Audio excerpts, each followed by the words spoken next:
Testing.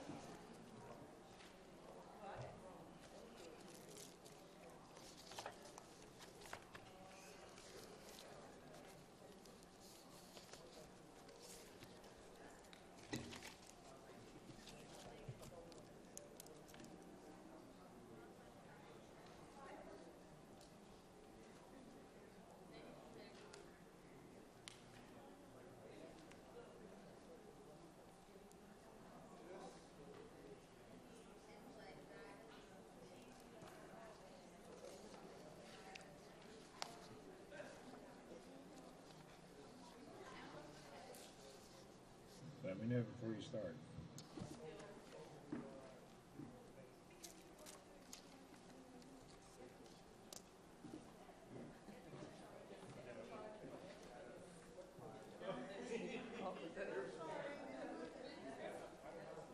What time you have, Pat? 9:35.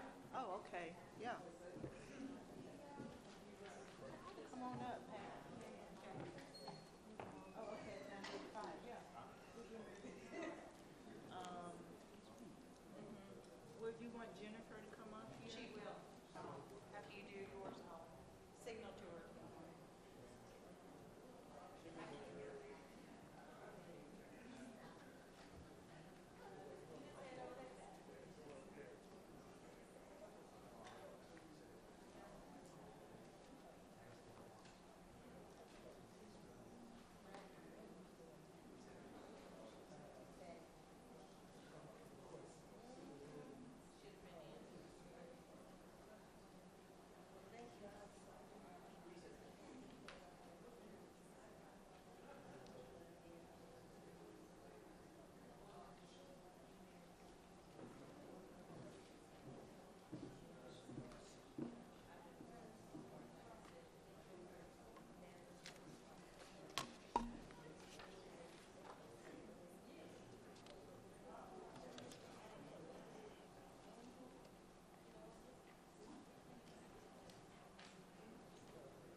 Hey, Mike, how are you? Okay.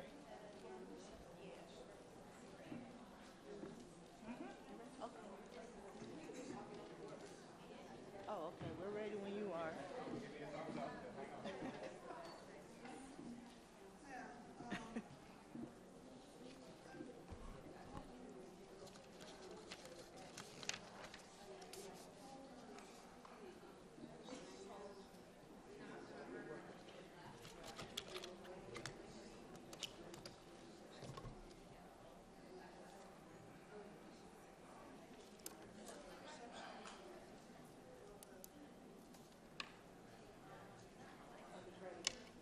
Okay, good morning, everyone. Welcome, welcome. My name is Paulette Holmes, and I want to welcome you all to the educational seminar on the Federal Employees Retirement System, aka FERS, what we all know as FERS. You will learn the nuts and bolts of the retirement system, such as how many years of service you need to retire, at what age you are eligible to retire at. You're going to learn how to calculate your retirement annuity, just to name a few of the many items that our presenter is going to go over today. So I hope that you will learn a lot today on this topic, as that is our goal. Before I introduce our speaker on today, I have a few administrative notes that I want to lift up before you. The first item is, for those who have dialed in for the seminar, we're going to ask that you please put your phones on mute for us. This will help us with any feedback coming from your phone, so please go ahead and place those on mute, and that will help us out a lot. The second item is we ask that all of you, hopefully when you picked up your booklet, that you picked up one of the survey questionnaires. There were 2 out there. We're going to ask that you please fill those survey questionnaires out and return them to the young ladies outside on the tables. For those who are online, if you would like to request the survey via email, you can send the request to the HR Center Help Desk at cms.hhs.gov. Again, that's the HR Center Help Desk at cms.hhs.gov. So please fill out those survey questionnaires for us and return them. The third item is we wanted you all to know that there will be an opportunity for questions after the presentation. We have a phone moderator who will be available to assist us with that effort. So please hold all of your questions until the presentation has ended, or until Pat, if she allows you to take questions, then we will take them at that time. But we're asking that you please just kind of hold them. And if you have a question, please use the microphone so that the folks who are in our outlying offices will be able to hear your question and hear the answer.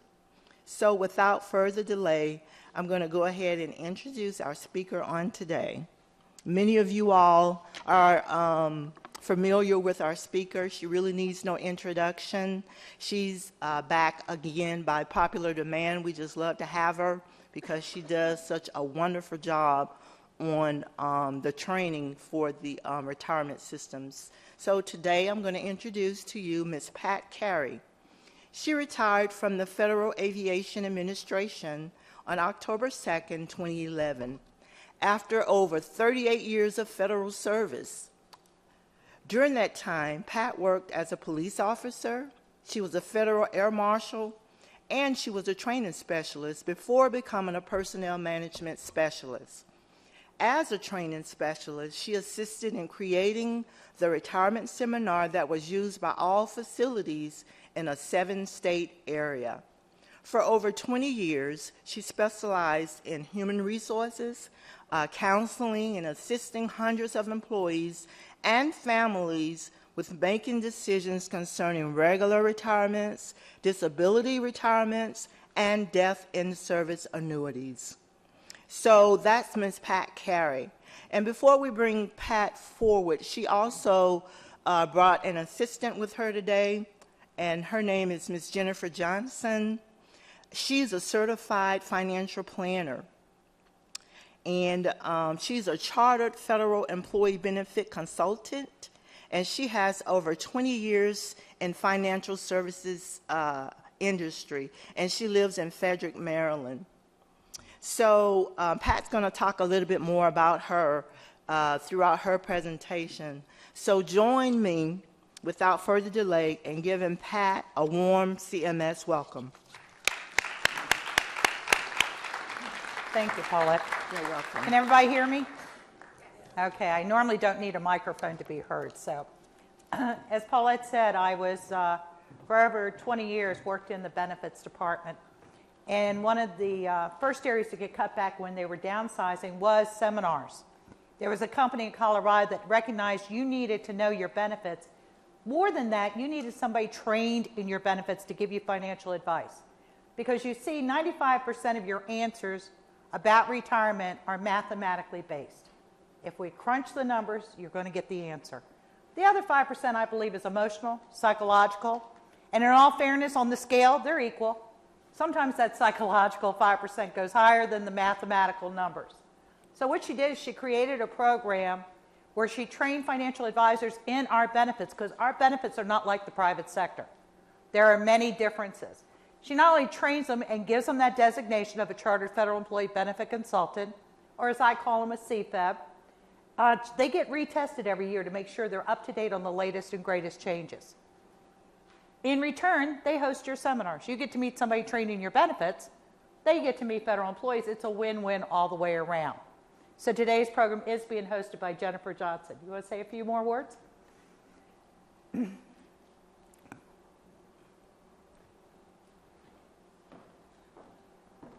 morning, and thank you for having us here today.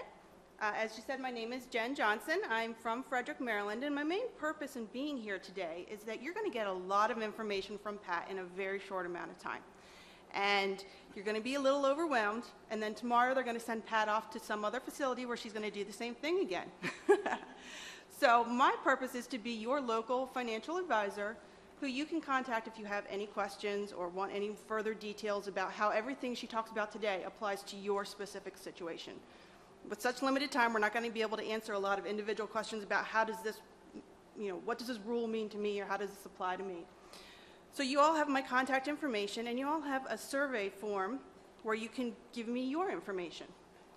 So as a result of being here today, you do get a complimentary consultation. And please understand, I've heard some people say, well, so-and-so was there once and tried to sell me something. There is no selling involved here. This is all about financial planning. This is all about working through the process of saying, if I keep doing what I'm doing for retirement, what does retirement look like for me? And if it's not the way you want it, we still have some time to make some changes and get you where you need to be. And then at that point, maybe there's some insurance or some investment or something that will get you to where you need to be. But I'm independent. I don't work for any proprietary company. There are no products to sell. It's all about creating a plan and then monitoring that plan. So I look for long-term relationships with my clients where we not just do the plan, we meet every year afterwards to make sure we're still on track. And in those 1-2 years before and after retirement, we meet a lot more often because there's a lot going on then. So if you're interested in any of that, please put your information down. And if you're not sure, go ahead and put your email down. And I have an email newsletter I send out twice a month just to stay in contact. Feel free to come find me after the break or at the end of the session if you have any questions. Thank you. Thanks, Jen. Now, the information you've received today has been copyrighted and cannot be reproduced without permission from the parent company, which is Snow Federal Seminars. Now, we're going to take what I call a generic approach. You see, when you came in here, you were talking about retirement up here. We're talking about getting into the weeds. That's what Jen was talking about, meeting and talking about you. So you're going to hear my two favorite words today. It depends. I'll tell you some of the areas it's going to depend on, but we cannot go into your world. Here, we don't know enough about you, okay?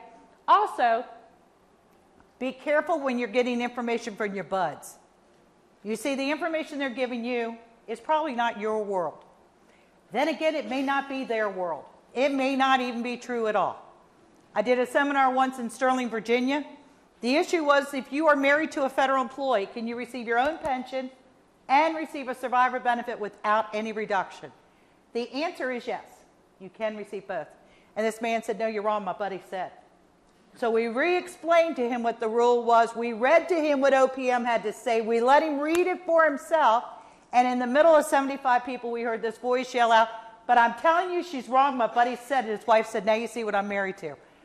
We could not play down what his buddy said. And for goodness sake, don't talk to a FERS employee, because then you got a fruit salad going on. Your benefits are not their benefits. And I guarantee you, before the day is over, somebody will ask me a FERS question thinking it's their own benefits. Okay? So it's important that you get with a pro to talk about your world instead of somebody else's world. So we're going to talk about your annuity, the thrift savings plan. Now, I got to tell you, I only have 2.5 hours. So there's going to be some areas we're going to go kind of short on, and maybe they'll have me back to amplify it on it later. We're going to talk a little bit about Social Security, life insurance, long-term care, health insurance, and I'm going to sit down. You're going to tell me about Medicare, and we'll finalize with federal taxes. Until 1920, there was not a retirement system. People worked for the pleasure of serving the government.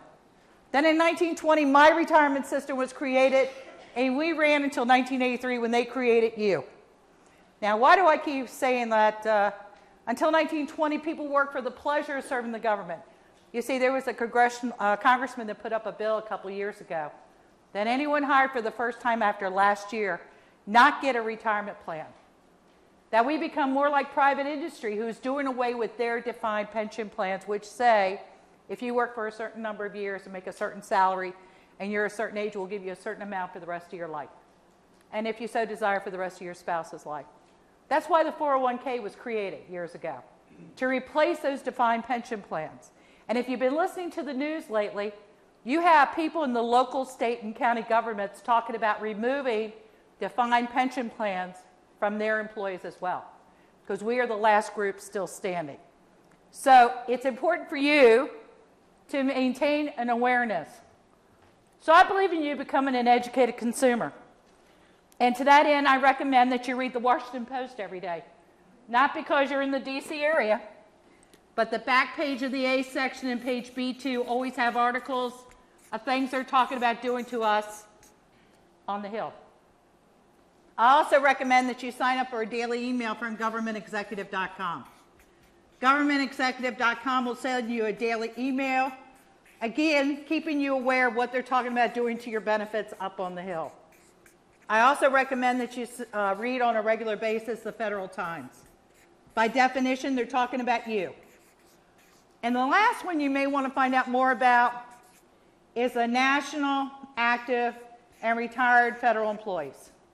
I will tell you, this is a lobbying group. And the reason and they're in the Old Town, Alexandria, Virginia. The reason I recommend them is they put out a monthly magazine that is superb. They are the only group that represents you as an active employee and a retired employee. Now, you may have seen the commercial, because it only plays in the D.C. area, where Mike Causey, who used to write for the Washington Post, he retired from there. He's now, among other things, a spokesperson for NARF. And he does a commercial where he says, do you realize your benefits are not safe even after retirement? Now, I got to tell you, the first time I heard that, I almost got whiplash. Because I believe most employees think if I can make it to retirement, I'm safe, I'm golden, they'll never touch me again. And what he is suggesting is with the strike of a pen, all that can change. All right?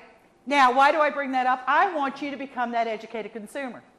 I want you to be aware that everybody you're putting into office doesn't love you. And therefore, you need to know what they stand for. I don't care how you vote. I really don't. But I want you to become educated in who you are putting in there, because your benefits depend on it, okay? Now you are currently, wait a minute, do I have anybody in here hired for the first time into the government since last year? All right, don't listen to what I'm saying right now. Anyone hired before the first time before 1/1/13 is putting 7% of your money into the retirement program. You have 6.2% going into Social Security, and 0.8% going into FERS. But look at this. Anyone hired for the first time after 1/1/13, they're putting in an additional 2.3% into the retirement system. And if they were hired for the first time after this year, 1/1/14, they're putting in an additional 1.3%. You see, what you receive in retirement is not contingent on what you put into the program. So it has been recommended everybody put more into the retirement system, okay? Because what you're going to receive is not based on what you put into the plan. Kind of reminds me when the airlines went to the tiered retirement systems. Almost sounds like what we're having here, with people putting different amounts into the retirement plan. So your retirement is 3 pillars: the Federal Employee Retirement System, the Thrift Savings Plan, and yes, Social Security is a part of your retirement. Now, when they created you, they came out with this notion known as the minimum retirement age. So please, everybody find your date of birth, your year you were born. Now, I'm going to use as my examples those who were born between 53 to 64. Our minimum retirement age was 56. So as long as we had 30 years and we're 56, we were eligible to retire. Or if we were at least age 60 and had at least 20 years of service, we were eligible to retire. Or if we were at least 62 with at least 5 years of service, we were eligible to retire. Now, they came out with a notion when they created you, that as long as you're MRA, or in the example I'm using, 56, and you had at least 10 years with the government, you could leave the government and receive an annuity. But you would lose 5% for every year under age 62. So in my example, you would lose 30% of your annuity because you're 6 years younger than age 62. You see, your plan was designed for you to float in and out of the government and take your benefits with you, to be able to go into private industry and go away with a benefit. They also came out with a notion of postponing your annuity. This is for somebody who is MRA, they're 56, but they don't have 30 years. They got 25 years, they got 28 years. You're allowed to leave the government, and then when you get to a new threshold, say 60 and 20, 62 and 5, pick up your annuity at that time. And they allow you to re-enroll in your health insurance, as long as you had it for 5 years before you left. Now, before you think that's such a great idea and go running out the door, what would you do for health insurance between leaving and being able to pick it up again? This is designed for you to go to that great job in private industry that offered great benefits, and then when you get to a new threshold, be able to pick up your benefits. They also came out with a notion known as deferring your annuity. This is someone like me who came to the government when they were 2, got to years way before they got to age, and therefore it allows you to leave the government as long as you have 30 years, and then when you get to MRA, be able to pick up your annuity. But you can't jump back into your health and life insurance. There's also a thing called an early out. This is not because you've had so much fun, you're ready to go, and you go to your boss and say, let me go now.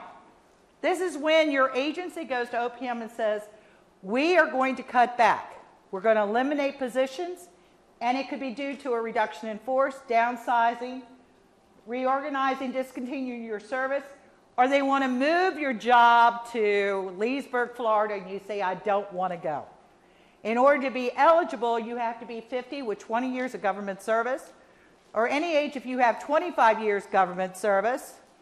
But unique to your plan, there is no reduction in benefit, no reduction in your annuity. In other words, under the old system, we lost 2% for every year under age 55. So let me recap real fast, because these are your thresholds of being eligible to retire.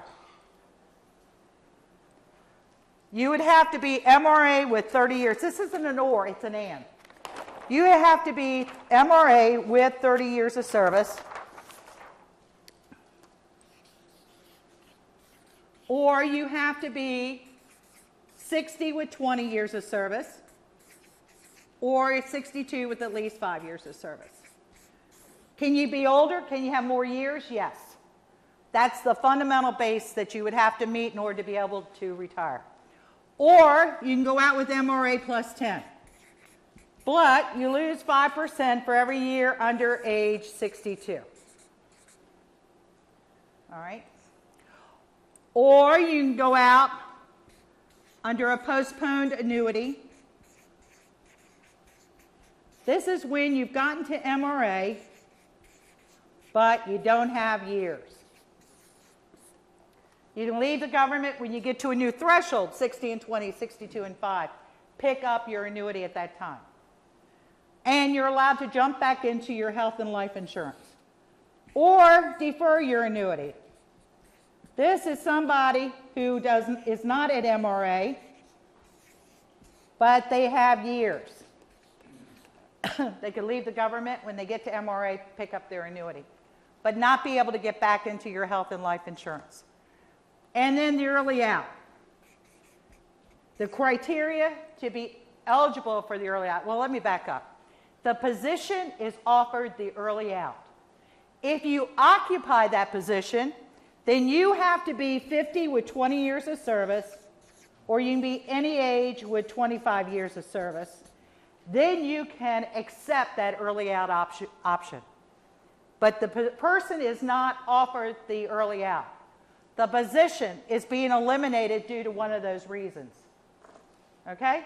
Everybody with me so far? All right.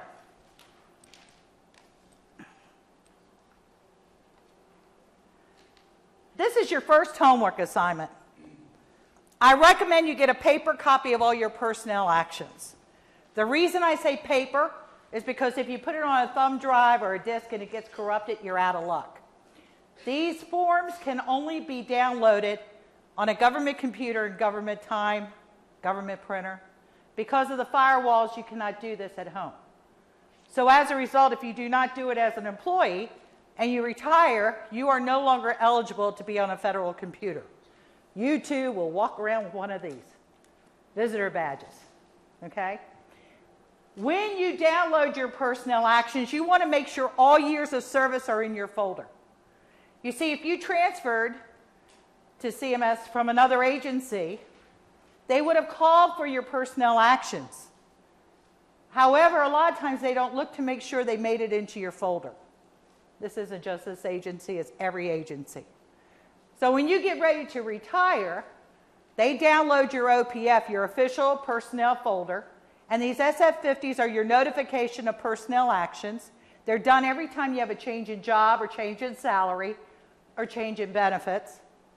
When they download your folder, if all your actions are not in your folder, you're not eligible to retire. And therefore, your package will sit until they get all your personnel actions into your folder. So this is your first step in getting your ducks in a row. That's an official personnel term where you want to make sure you're eligible when you think you are eligible. I had a guy who had to retire fast. He was sick. And when his package got to the region, they were missing the first 6 years he had with another agency. But he had his paper actions, and we were able to submit them, and then he retired on time. Otherwise, the package would have sat while they went to National Archives looking for those records. Okay? Also, on these forms, I know this is going to sound silly, but I've actually seen all that I'm mentioning wrong. Make sure your name is spelt right. Make sure your date of birth is correct. Make sure your Social Security number is correct. I've actually seen all three wrong. Remember, these were manually put in by somebody, so there could be a manual mistake. I actually had a guy come to me, he said, but my birthday is only off by a day. I said, well, honey, it might as well have been off by 20 years because it's not your birthday. And it's easier to fix when you're inside than when you're on the outside looking in. You also want to make sure in box 30 it says you are a FERS employee. FERS should be in box 30. Your service comp date, we'll talk about why that could be different for retirement purposes versus leave accrual purposes. You see, before we went electronic, it was HR's job to make sure these actions were correct. After we went electronic, it became your job to make sure these actions are correct. That's why you get an email. Every time a new action is put in your folder for you to review to make sure it is accurate and correct. Now, this form you do not fill out. It is part of your retirement application. It will be filled out for you and mailed to you to certify it is correct. All years of service will be outlined down here. This is another area that you want to make sure is correct before you sign it and send it back in. Now, I used to say, if you were born and raised in an agency like I was, you had nothing to worry about until I retired. And when I got my form, it was missing the first 2.5 years of federal employment. So I called him up. I said, what are y'all doing? She said, we got a glitch, I guess. Now, I'm sure they fixed that glitch. But it's crucial that you review it now while you're an employee than when you're on the outside looking in. Because then this becomes part of your retirement application and gets mailed to OPM. So your credible civilian service is that time between when you were first hired and you separate and you paid into the retirement system. Now, you are allowed to break in service up to 3 days. What does that mean?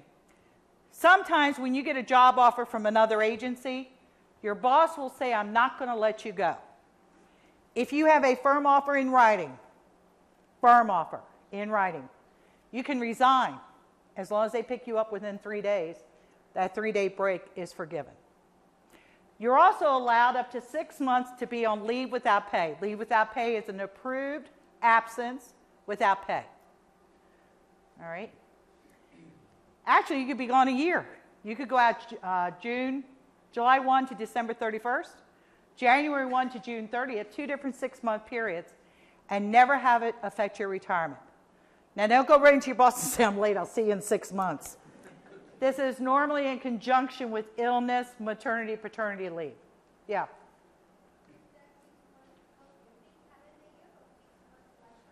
I have no idea what you just said.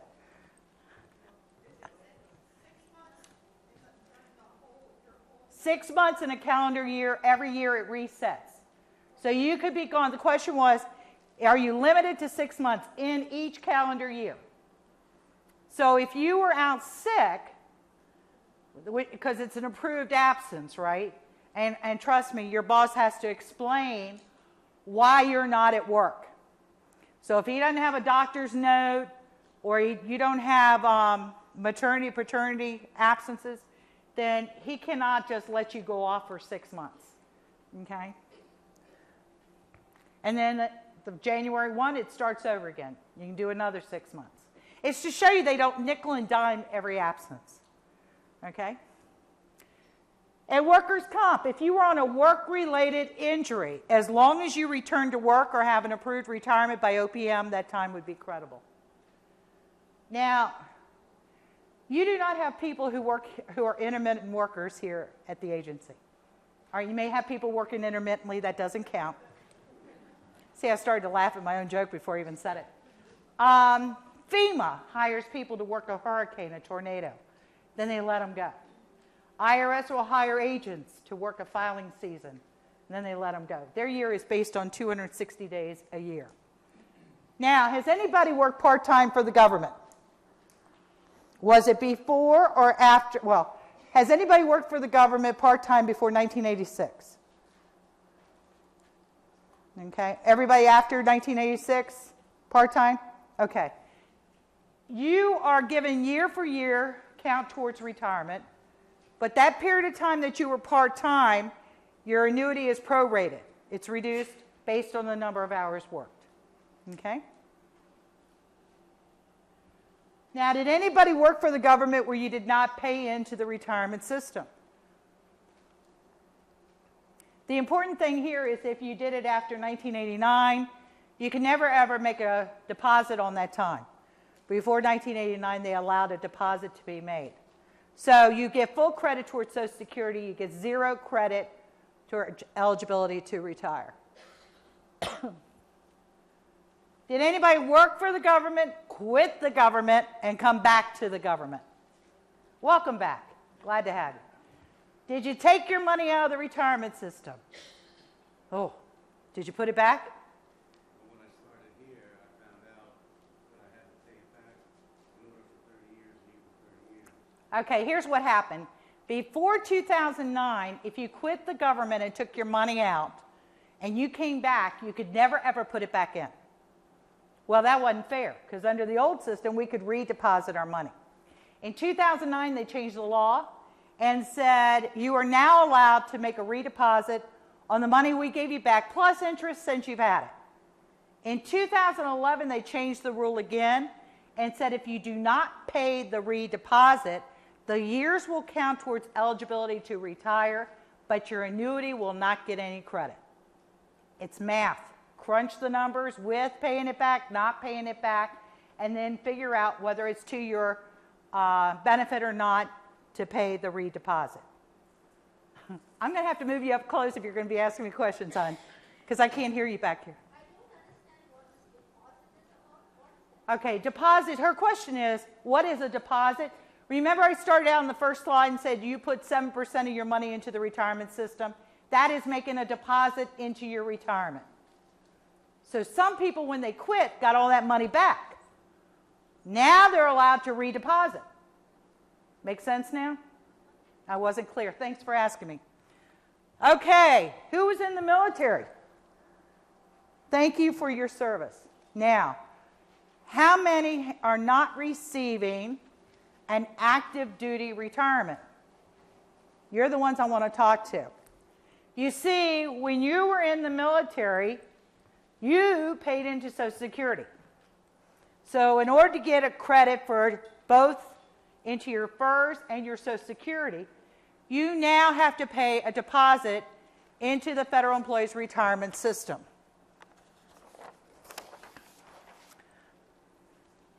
Let me do my little map here. So when you were in the military, you paid into Social Security, so you're going to get credit for those years that you did active duty in the military. If you did not pay a deposit into FERS, those years will not count towards eligibility to retire. So for FERS employees, this is a no-brainer. You must pay a deposit into the retirement system because it will equal 1 or 1.1% more of your high 3 today. So if you haven't paid that deposit, I happen to have the form with me today. I'll start you on your way. You just need a copy of your DD-214. Now, it's important that you pay this deposit back before retirement because you see, before last year, OPM gave you one last shot to pay it off after you retire. They changed the rule. They said if you have not paid your agency back before you leave the agency, you can never, ever pay that deposit. So it's crucial. So what do you have to pay? 3% of what you earned in the military plus interest from 1990 or 3 years from date of hire. So if I was hired in 2002, interest would be applied from 2005 on. And interest is applied on the unpaid amount every year, once a year, until it's paid off. So you do my favorite game in Vegas, let it ride, and do payroll withholding as little as $25 a pay period and just pay a little bit at a time until it's paid off. Okay? Like I said, for you FERS employees, this is a no-brainer. For those receiving an active duty check, yours is strictly math. Putting your years together to see, are you going to get a greater benefit by giving up your military retirement check and collecting it all under FERS? Most of the time the answer is no for FERS. This does not count reservists. We're only talking about your active duty. Okay? So this is really huge, and it's something you want to get started on sooner than later.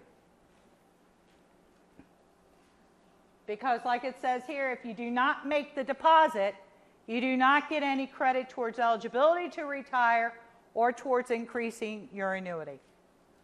Okay? So your annuity today, 2014, is based on your length of service and your high 3 average pay. Your length of service is strictly your civilian service and your military service if you made the deposit. Once you are eligible, you can add in your unused sick leave to increase your annuity. But sick leave cannot be used to make you eligible. It's only after you're eligible that you can now increase your annuity by adding in your sick leave. That's no longer any good. Now, in your book, you're going to see 2 charts. One says Title 38.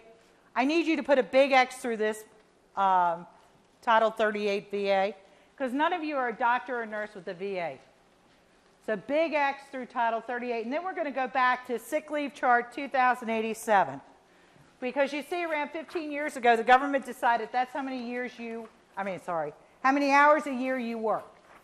If we take out weekends and holidays, you work 2,087 hours a year. So if my service comp date was 6/15/1984, and I wanted to retire 12/31/14, I would have 6 months, 16 days, 30 years of service. I am MRA, so I am eligible to retire. Okay? Now let's pretend I have 1,000 hours sick leave. Well, you will notice on the chart that your your months run across the top. Your days go down the side. You will notice that 1,000 hours falls between 997 and 1,003. Everybody with me on the chart? This is the only time the government lets you round up. So it is worth 5 months, 23 days. So that would give me 39 days, 11 months, 30 years. In the government world, 30 days equals a month. 12 months equals a year. This person's annuity would be based on 31 years.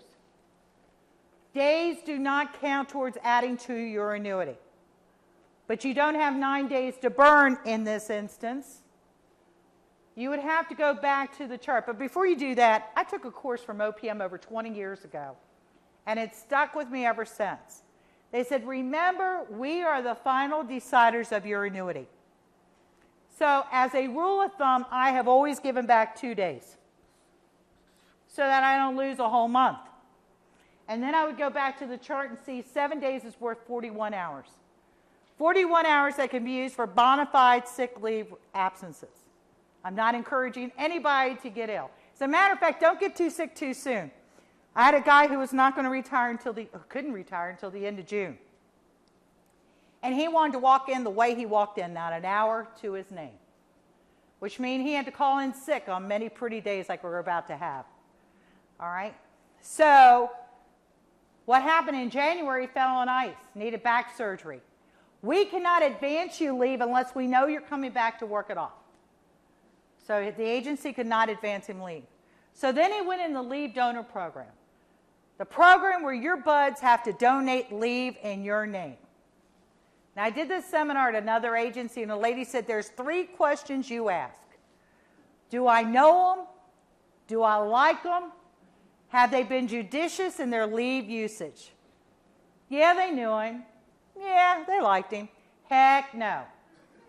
So there he was for 6 months, not a nickel coming in, and not able to come to work. I had another guy, December 28th was fine, December 29th he was in a coma. He did not have a stroke, a heart attack, an accident, or a fall.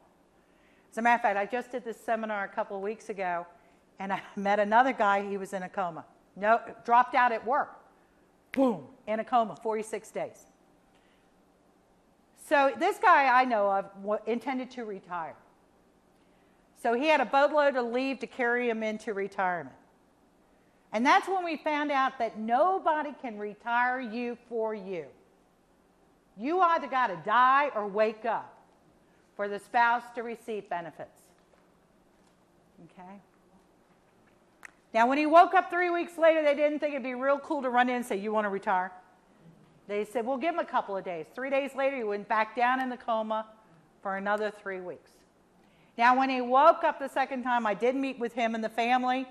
He did retire, and I'm happy to say he's doing great. It had something to do with the pancreas, the spleen, and diabetes, and the body shut down. The one I heard about a couple of weeks ago, 46 days in a coma, he had gallstones that pierced the pancreas and caused pancreatitis, and the body, to save itself, went into a coma. No warning, no nothing. Okay? Now, my guy who wanted to retire in July and had to go in February, because it was the smart thing to do, took him a while to get over that, because you see, one of the biggest decisions you're going to make is the date to retire. And that's your date that you want to retire. So when he had to retire, then it wasn't his date anymore, and he was very unhappy. He's okay now with it, but anybody who's had to retire for illness or other reasons, they are very hard, it's very hard for them to accept it. Okay? Now, I found this to be true mostly among men, because I got to tell you, y'all, job is you, you know.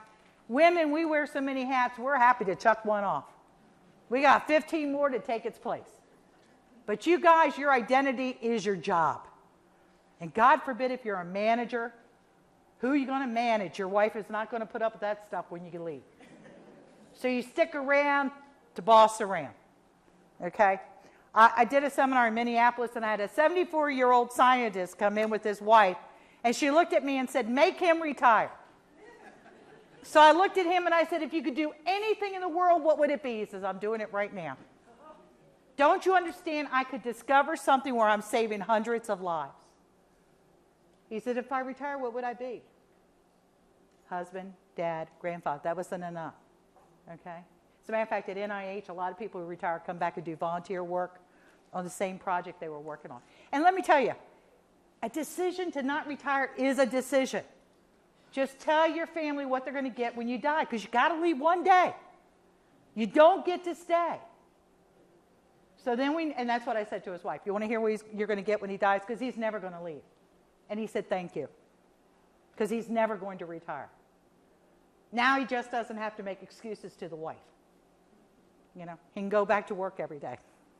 So like I said, deciding not to retire is a decision.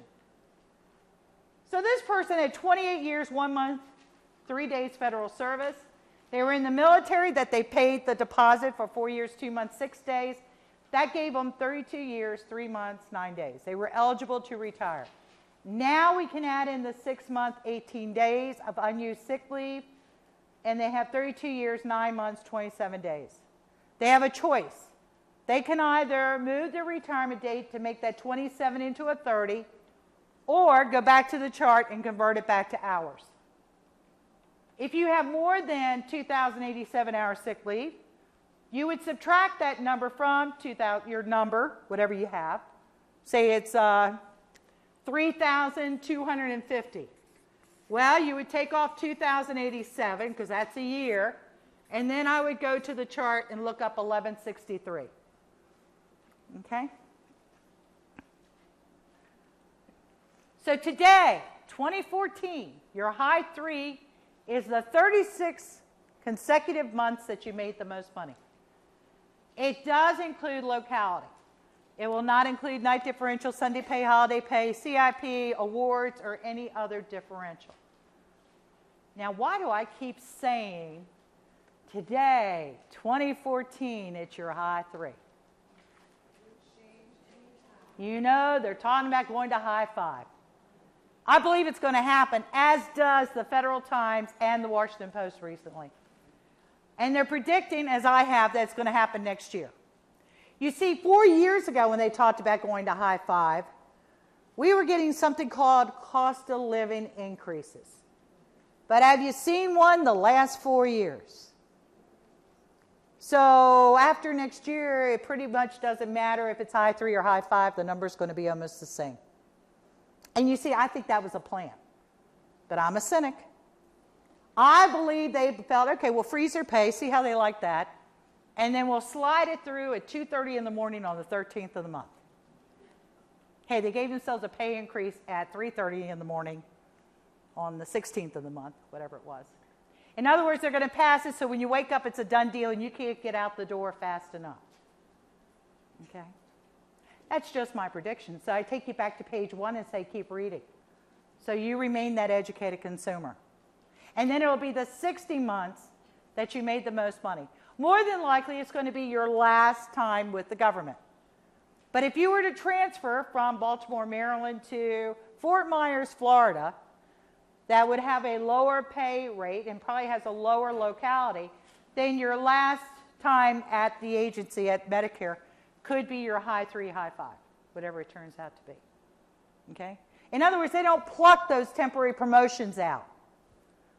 It's got to be the 36, or if they go to high 5, the 60 consecutive months that you made the most money. Okay? So it is that figure at the top of your pay slip. So here's what they do. This person wants to retire September 1. You go back 3 years to September 1, and you do what I call a stop and go. In other words, every time there's a change in pay, they're going to compute what part of that year you made a certain salary. In other words, do the math similar to what I showed you over here. So this person from September 1 to the following June 23rd made $47,000 a year. So if you subtract those dates, you come up with 8 months, 24 days. Now, the government has given a time factor to every day of the year. Like 1 day is 0.003 of a year. So if you look up 8 months, 24 days, you will see it is 0.733 of a year. So if you multiply 0.733 times the yearly pay, this person actually earned $34,451 during that period of time. Then they had an increase in pay, and for the next 10 months, 16 days, they actually earned $41,473 of the yearly pay. You do that for the whole 3-year period. If they go to high 5, you'll do that for the full 60 months. And then in this case, you add it up, divide by 3. Their true high 3 salary is $47,654. Now, when you retire, if you retire at MRA with 30 years of service, but you're under the age of 62, you get 1% of your high 3. If you retire at age 60 and have at least 20 years of service, but you're under age 62, you will get 1% of your high 3. But if you retire, and also if you retire at age 62 with at least 5 years of service but less than 20, you get 1% of your high 3. But if you'll just work until you're 62 and have at least 20 years of service, they're going to give you a 10% increase in your annuity. Okay? They're going to do things to your benefits, I believe, to encourage you to work longer. You know, have you all seen that Prudential commercial with the blue circles? Do you know somebody in their 90s or 100s? And what does he go on to say? But we've never rethought our retirement age. Boy, is that true of a federal employee. Have you ever seen a new employee come in and say, I'm going to be working until I'm 75? Heck no, they're talking about getting out at MRA. Somewhere in their 50s, they're out the door. And they don't care if they're financially ready, emotionally ready. I'm leaving as soon as I can. That's what they built their whole career around. And what I am suggesting to you, I'm going to take you back and say keep reading, because they may encourage you to work longer by messing with your benefits. All right? And one way is to encourage you to work till at least 62, because they're hanging out that carrot to give you 10% more for working longer. So this is just recapturing MRA and 30 but under age 62, 60 and 20 but under age 62, 62 with 5 years of service but less than 20. Your annuity is 1% of your high 3. And to show you how that works out, let's take 32 years, 9 months, that high 3 salary of $47,654. This person would earn $1,300 a month. But if they would just work, and that's 32.75% of their high 3.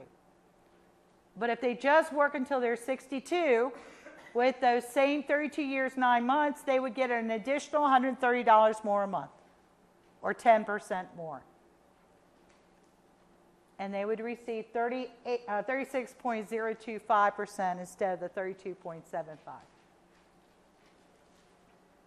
Because you're not eligible to receive Social Security until you're 62, OPM pays a special retirement supplement on your federal years only until age 62, and then it stops. So if you retire at age 62 or older, you're not going to receive this supplement. It is only for those that retire MRA or up to age 62. I got to tell you, this is on the cutting board, because private industry doesn't give them a special supplement. So Uncle Sam says, why should you receive a special supplement? So I send you back to page 1. But here's how it works. Oh, it's not eligible. You can't receive it if you're on disability, deferred annuity, or the MRA plus 10. Social Security looks at a 40 credit. The number above that is just your FERS years. So if I had 4 years of military to make up my 30 years that I paid the deposit on, my number would be 26 over 40. In other words, military years don't count. And then the $1,000 represents what your Social Security statement says you are eligible to get at 62. OPM does not care if that's the figure you actually get. They're going to base your special supplement on what you are eligible to get at age 62. So in this case, where they had their full career as a FERS employees, they would get 3/4 of that $1,000, or $750 a month, till age 62 when OPM stops paying it, And then you have a decision when you want to start collecting Social Security. And we're going to talk more about that in a little bit. However, you are going to be subject to Social Security's earning test, which says you can earn $15,480 this year, and then for every $2 over that amount, you would lose $1 of your special supplement.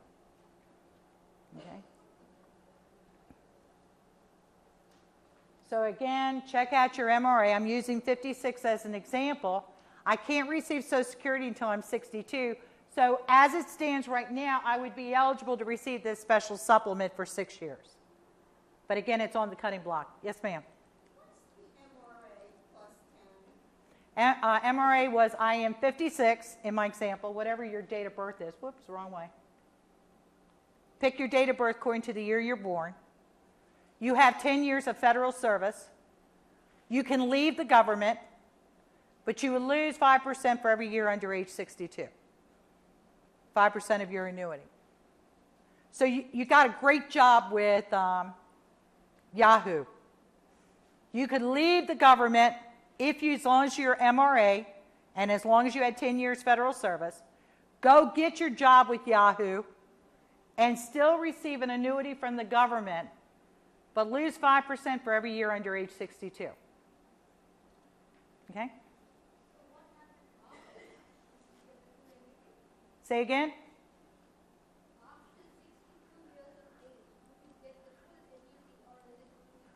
If you are eligible to receive an annuity, the question was, I think, if at age 62 you go to Yahoo, would you lose anything? No?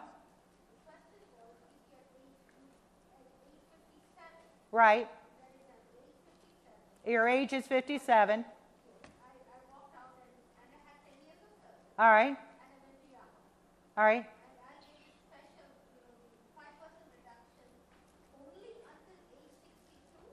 No, forever. The question is, once that reduction kicks in, would it pop back up when you hit 62? No. Whatever you elect is locked in. Okay? Do I have anybody in here who started out FERS and went to FERS? Welcome aboard. All right, you're going to have a 2-point computation. Your FERS years are computed under FERS rules. Your FERS years are computed under FERS rules. Added together, and that becomes your annuity. Okay? Whatever sick leave you had as a FERS employee can be added to your FERS years. Anything over that amount could be added to your FERS years. Okay? You have an additional math step. Now, they started this thing last year called phased-in retirement. Are y'all doing it yet? I don't know any agency that is doing it yet. No? Everybody's trying to figure out how this is going to work. I got to tell you, like anything new, I would have to see it tried out for a while. Because normally new things have to go through litigation a few times. And, but the premise is, you would go, people, they said, who are retiring, go and get another job. Which is true. While we let them keep working and then train their successor. So you get a partial annuity based on your years to date. Can't add in your sick leave for that part. Then you start working part-time. So the next phase of your retirement would be based on part-time work. And then you add it together, and that becomes your new annuity. Here's a couple of things to consider, though. It's only good for those that are MRE in 30 or 60 and 20. Your benefits would continue. OPM is going to look at it later to see should they continue it. So you could be locked in, and then OPM says bye, and you may not be emotionally ready, and you're gone. Number two, it is voluntary, and you are allowed, whoops, I lost my page. You're allowed to change your mind and say, I want to go back to full time, but remember, they've already replaced you with the person who's going to take your place. So your position is gone. So the bean counters are liable to say that position no longer exists because we just hired Joe to take that position that she's training, or he's training. So my idea is this. you should go out on a full retirement or not retire. Retire later, keep working, or go out and retire and get a fun job doing something else. Welcome to Walmart, paper or plastic. I don't care, whatever your druthers are. Okay? Because you can't fake being retired. It's like something else. You either are or you aren't. Okay? The reason I've got a job, and this usually comes up, I got an 86-year-old mother, and she thought my retirement was going to be sitting at her side holding her hand. I needed a job.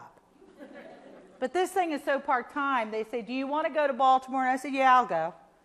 And then they say, do you want to go to Puerto Rico? I said, yeah. And then when it was 20 degrees out, they said, do you want to go to San Diego? Yes. Okay. So I get to pick and choose when I work. It's very part-time. And it's something I love to do. I get to go travel a little bit, talk to people, and benefits was the favorite part of my job. All right. So if you don't have a hobby, get one. Think about what you would do if this job disappeared tomorrow. What would you parlay your skills into? And life does not end at retirement. That's actually when your second childhood begins. And some of the toughest decisions may be, do I get dressed or not? Okay? If it's ugly and snowy out, the answer is no. You know, if it's hot and humid like it is today, if I hadn't been here, no. Okay. Next 2 days, I'm going to be out playing. But you should have those dreams of what you want to do in retirement. You know, and start working towards it now. So that you can have that life. I always hear people die within 6 months of retirement. I dare say they were going to die anyway. They didn't pay attention to what was wrong with them, and only after they retired did they go to the doctor, and therefore, you know, they were sick anyway. I know one guy, he talked smack for 30 years.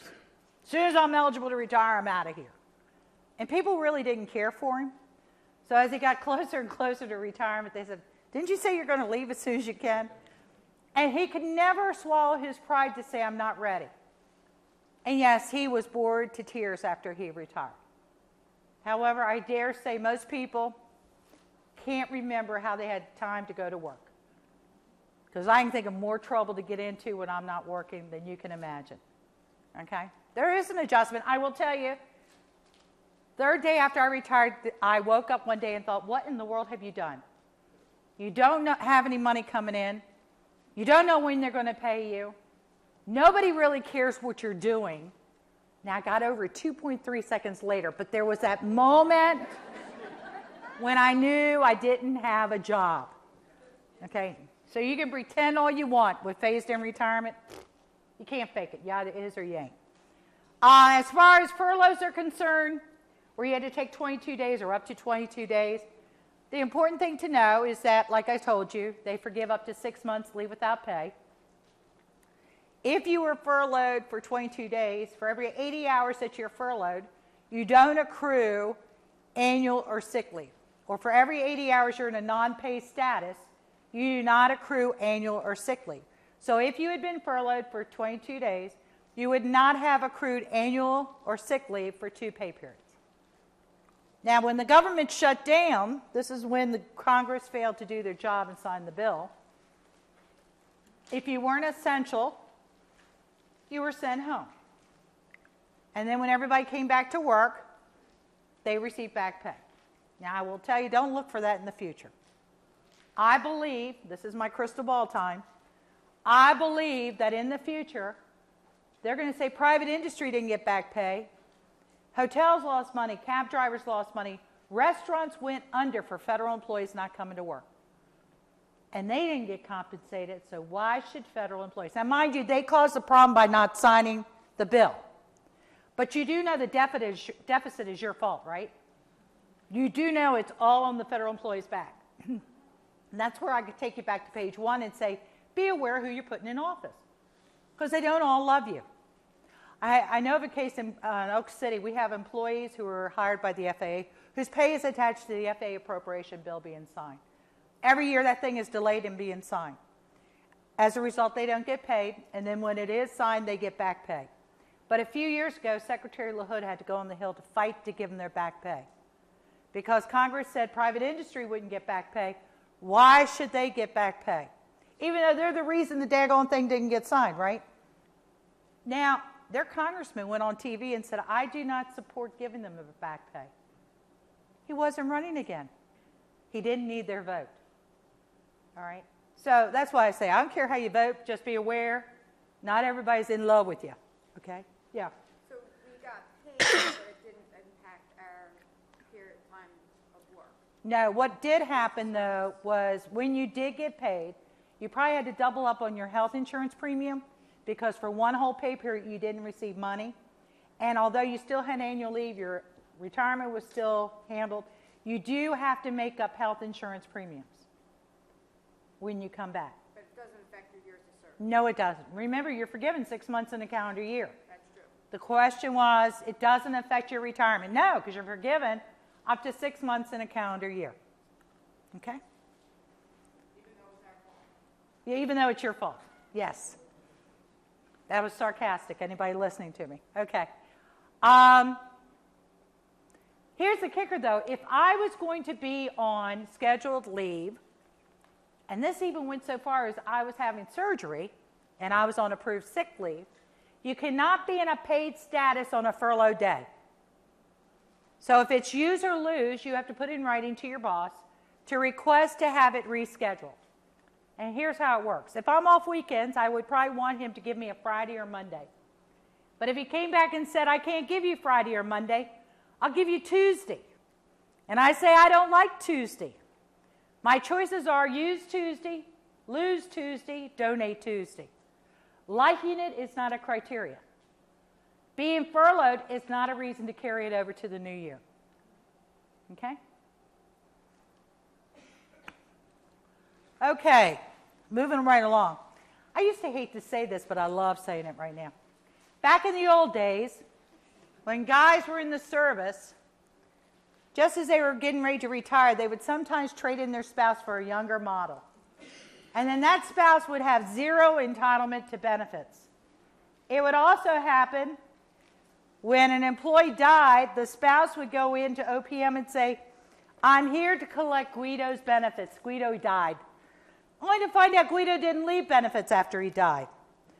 That created the Spousal Equity Act of 1985 that said the first person to have dibs on your benefits when you're gone is a former spouse with a court order. Then a current spouse. Then an insurable interest is someone closer than a first cousin who's not blood, who relies on you for your livelihood. And then children receive a benefit that you do not pay for. So here's your retirement application. You will notice under section C, it says, are you married now? So if you are separated, if you don't have a legal document dividing your benefits, you have to go find that sweet thing and get them to agree to a less than full survivor benefit. Okay? Then goes on to say, do you have a living former spouse to whom a court order gives a survivor annuity or a portion of your retirement benefits based on your federal employment? But yes or no? If the answer is yes, they want a copy of the divorce decree. If the answer is no, you hit no and just move on. Now, the most you can leave your spouse is 50% of your annuity. It will cost you 10% of your annuity. Or you can leave 25% of your annuity. It will cost you 5% of your annuity. Now, is anybody married to a federal employee? If you are married to a federal employee, you can waive entitlement to each other's retirement annuity because you are still able to continue health insurance under the federal plan as long as you're receiving an annuity. Okay? Now, for those of you that are not married to a federal employee, you have to leave a survivor benefit in order for them to continue health insurance under the federal plan. Okay? What is better for you? It depends. Now, the kicker with the federal employees, both of you have to receive a retirement check. I did this seminar in Florida, and a woman said, make sure they know this. So I'm making sure you know it. When her husband retired, she intended to keep working and receive a pension. But it killed her soul that he slept till noon while she got up to go to work. So she quit. He died. She lost her health insurance. And if you want to meet a miserable human being, it is that person who came back to work 5 years to take health insurance into retirement. Because she will remind you every day that she really didn't want to be there. Okay? So the kicker is you both have to receive a retirement annuity check. Now, anybody in here going to be receiving TRICARE in retirement? Before you retire, the open season before retirement, you want to enroll in the FEHB. Then right after retirement, suspend your enrollment with the FEHB. Stay with your TRICARE, and then if they go goofy, which they're doing, you can, during an open season, hop back in the FEHB. Your years with TRICARE count towards your eligibility to take health insurance into retirement. Okay?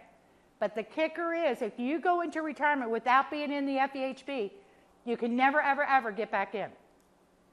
But if you sign up in the cheapest thing you can find, the open season before retirement, then after you retire, suspend your enrollment with OPM.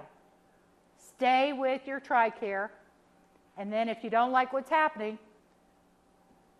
you're able to hop back in during the next open season. Okay? So if you put full survivor benefit, it will cost you 10% of your annuity to leave them 50% of your annuity. If you leave a partial survivor annuity, it would cost you 5% of your annuity to leave them 25% of your annuity. And your spouse has to give written, notarized permission. If you collect an annuity only during your lifetime and you are married, same thing holds. Your spouse has to give notarized written permission. If your spouse predeceases you, you can notify OPM, send them a death certificate, and your annuity will pop back up to the unreduced amount. If you go into retirement single, or if you get married after your annuity popped back up, you would have to pay back to the last date that you paid a survivor annuity to present. So it's important to find out what's your name, what's your sign, and do you have health insurance? Because it could be very expensive. Insurable interest, again, someone closer than a first cousin who's not blood. You have to ask OPM's permission for this. You have to send in medical information you're in good health. Affidavits on how your spouse relies on you for your livelihood, and then they would approve your request. The cost for this is anywhere from 10 to 40% of your annuity based on the difference in your ages. And then this is the combo. Former spouse gets first dibs, anything left over can go to a current spouse. Now, as important as I believe it is for you to get financial advice from somebody trained in your benefits, if you're going through a divorce, you want somebody trained in your benefits as well, federal benefits. I did a seminar in Roanoke, and the issue was, under the old system, we could leave anywhere from 0 to 55% of our annuity. So when Jesse got his divorce, she agreed to receive half of that 55%. In return, leaving the other half in case he found someone new. But he went to a lawyer who didn't understand government words, and he left 50% to the ex, that left 5 to the new. Under yours, it would leave nothing to the new, because the most you have to offer is 50%. So in the middle of the room, he's screaming, no, you got to be wrong. We said, no, that's how it works. He goes, you don't understand. I now have that sweet young thing. And how do I go home and say instead of getting 27.5%, you're going to get 5%? Now, the ex went back to court and got it changed to what she'd originally agreed to. That was a pretty nice ex-wife. Probably shouldn't have left her, but that's another story. Bottom line is, you want to make sure that your benefits are what you intend them to be when you retire. So here you see that previous annuity we worked out of $15,607 a year would cost them 10% in order to leave 50%. If you left the partial survivor annuity, it would cost 5% of your annuity to provide 25% of your annuity. And here's the chart where the difference in ages can cost anywhere from 10% to 40% of your annuity. And here you got the combo where the former spouse got full survivor benefits. Now they have a current spouse who requires health insurance, So that is costing them 15% of their annuity because of the difference in ages. So for 1/4 of their annuity, they can provide 2 survivor benefits. Yes? Could you give a couple of quick examples of who's closer than a first cousin? Fiance, a fiance. Common law marriage, which you can invoke in Maryland or Virginia. If you lived in Pennsylvania, you could. Okay? So in order to invoke common law marriage, you would have to be in a common law marriage state. Okay? And that's why affidavits would have to be filed on how they rely on you for your livelihood. Okay? Live in. Not a fiance, not a common law, supporting them. How do you prove it? Say again? Something like fiancé is a little, how do you prove that? Oh, well, they would have to send in documents of how friends who know them to be a couple because they're engaged to get married and so forth. And then you have to submit medical information that you're in good health. Yeah, the question was, how do you prove that somebody's your fiance? That's why you have to submit those affidavits to prove that they rely on you for your livelihood. Now, when you die, your spouse is eligible to receive your special supplement until age 60, when Social Security widower benefits would kick in. But they too are subject to that earnings test where they're only allowed to earn $15,480, and then for every $2 over that amount, they lose $1 of your special supplement. Now, before we go any further, I want to call on Jen for a second to just talk about this concept of maximizing your pension. And I'll give you the handheld mic.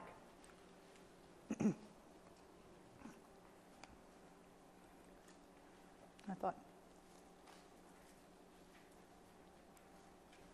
have at it. Okay. So let me give you a round number example. I'll borrow a pen here. Sure. Just to make the numbers easy. Let's say that your pension is going to be $50,000 a year, and you want to leave the survivor benefit the maximum of 50%. So that means that your surviving spouse would get $25,000. But remember, it costs you 10%. So it's costing you $5,000, which means you're only receiving $45,000. This 10% number goes up every time your pension goes up. So with cost of living increases, let's say a few years down the road, your $50,000 pension is now a $60,000 pension. Well, now you're giving up $6,000 in that year. And what you're getting back for it is a stream of income for your spouse. Think about this for a second. What does it sound like when you pay someone an annual amount in return for something when you die? Anybody? Life insurance, exactly. So one option to consider is, rather than paying the government this 10% premium every year for something that you may never get a benefit for, because if you're doing this and your spouse still your spouse still passes away before you do, after you've paid this 10% for 20 years, you get nothing. You get to go back up to 50 instead of 45, but you don't get any of that $100,000 plus you already put back in. So what if you took this 10% and put it into a life insurance policy? That way, if your spouse still predeceases you, at least somebody will get the death benefit. Another thing to consider is that when your spouse receives the 50% survivor benefit, the $25,000 they receive is still taxable. So they still pay their state and federal taxes on it every year. Life insurance proceeds are tax-free. Something else there to consider. So that sounds like a pretty good deal. Why wouldn't everybody do it? Well, for one thing, as Pat mentioned, if you need to provide health insurance for your surviving spouse, then you need to at least do the minimum benefit, the 25%, which would only cost you 5%. So some people will choose to do that to maintain benefits, but still do life insurance on top of that rather than going to the full 50%. And the other reason it may not work for you is, of course, life insurance in the private sector is based on your age and your health. So if you have a medical condition, it may make your premiums more expensive than if you would just pay this. And you don't want to wait to look into this until the year you retire, because you're older at that point. You should look into it a few years ahead of time. It means you may have to pay a few years into that first. but it's definitely an option that it's worth considering before you make that final decision about survivor benefits. Pop open a beer? No. But that's crucial, and that means getting into the weeds on your life, because you would need to sit down, crunch some numbers, just become that educated consumer to find out what's going to work best for you, because there's no cookie cutter approach to retirement. Every one of you has a certain situation that would need to be looked at and addressed. Now, if you don't walk out the door on your own 2 feet, you will leave us one day, and that's called a death in service. As long as you have 18 months as a federal employee, and your spouse was married to you for at least 9 months or was the parent of your child, they would receive a benefit. Or a former spouse had a court order and was married to you for at least 9 months, they could receive a benefit. But here's what happens. If you have less than 10 years with the government, then your spouse is only going to receive 50% of your final salary, or high 3, whichever is greater, plus a one-time cash payout of $31,316. What don't you see here? No annuity, which means when this employee dies, unless there are children receiving a benefit, a minor benefit, this spouse loses their health insurance. Okay? Then when they could carry, the kids could pay for the family insurance, but once they age out, again, same situation. Both of them are losing their health insurance. Okay? So here you got somebody who had 8 years with the government. That high 3 was $47,654. Once they're paid out $55,143, they're paid in full. They're not going to get another nickel. If you have more than 10 years with the government, what they do is they compute your annuity as if you elected to retire the day you died.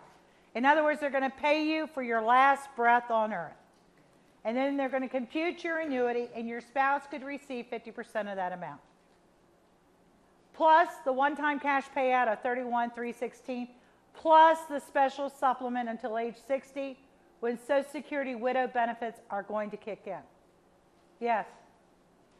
So, in this example up here, if the former spouse doesn't have a court order giving them a portion of their retirement, Right. your retirement rather, does nobody get it, or if there are minor children, can All they right. get it? First of all, in order to get a survivor annuity, they got to be a spouse.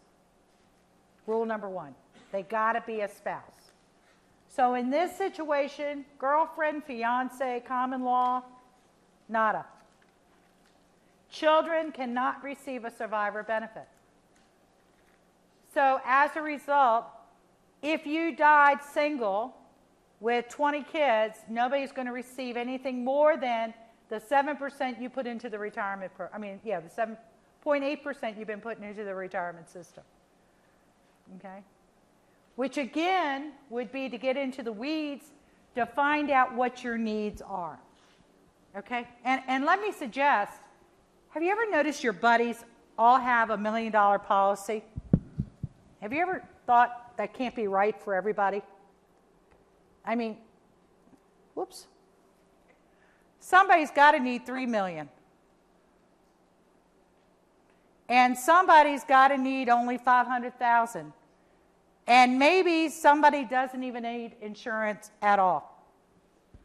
You need to get into the weeds to talk about what needs to be replaced if you were no longer in the picture, or if your spouse was no longer in the picture.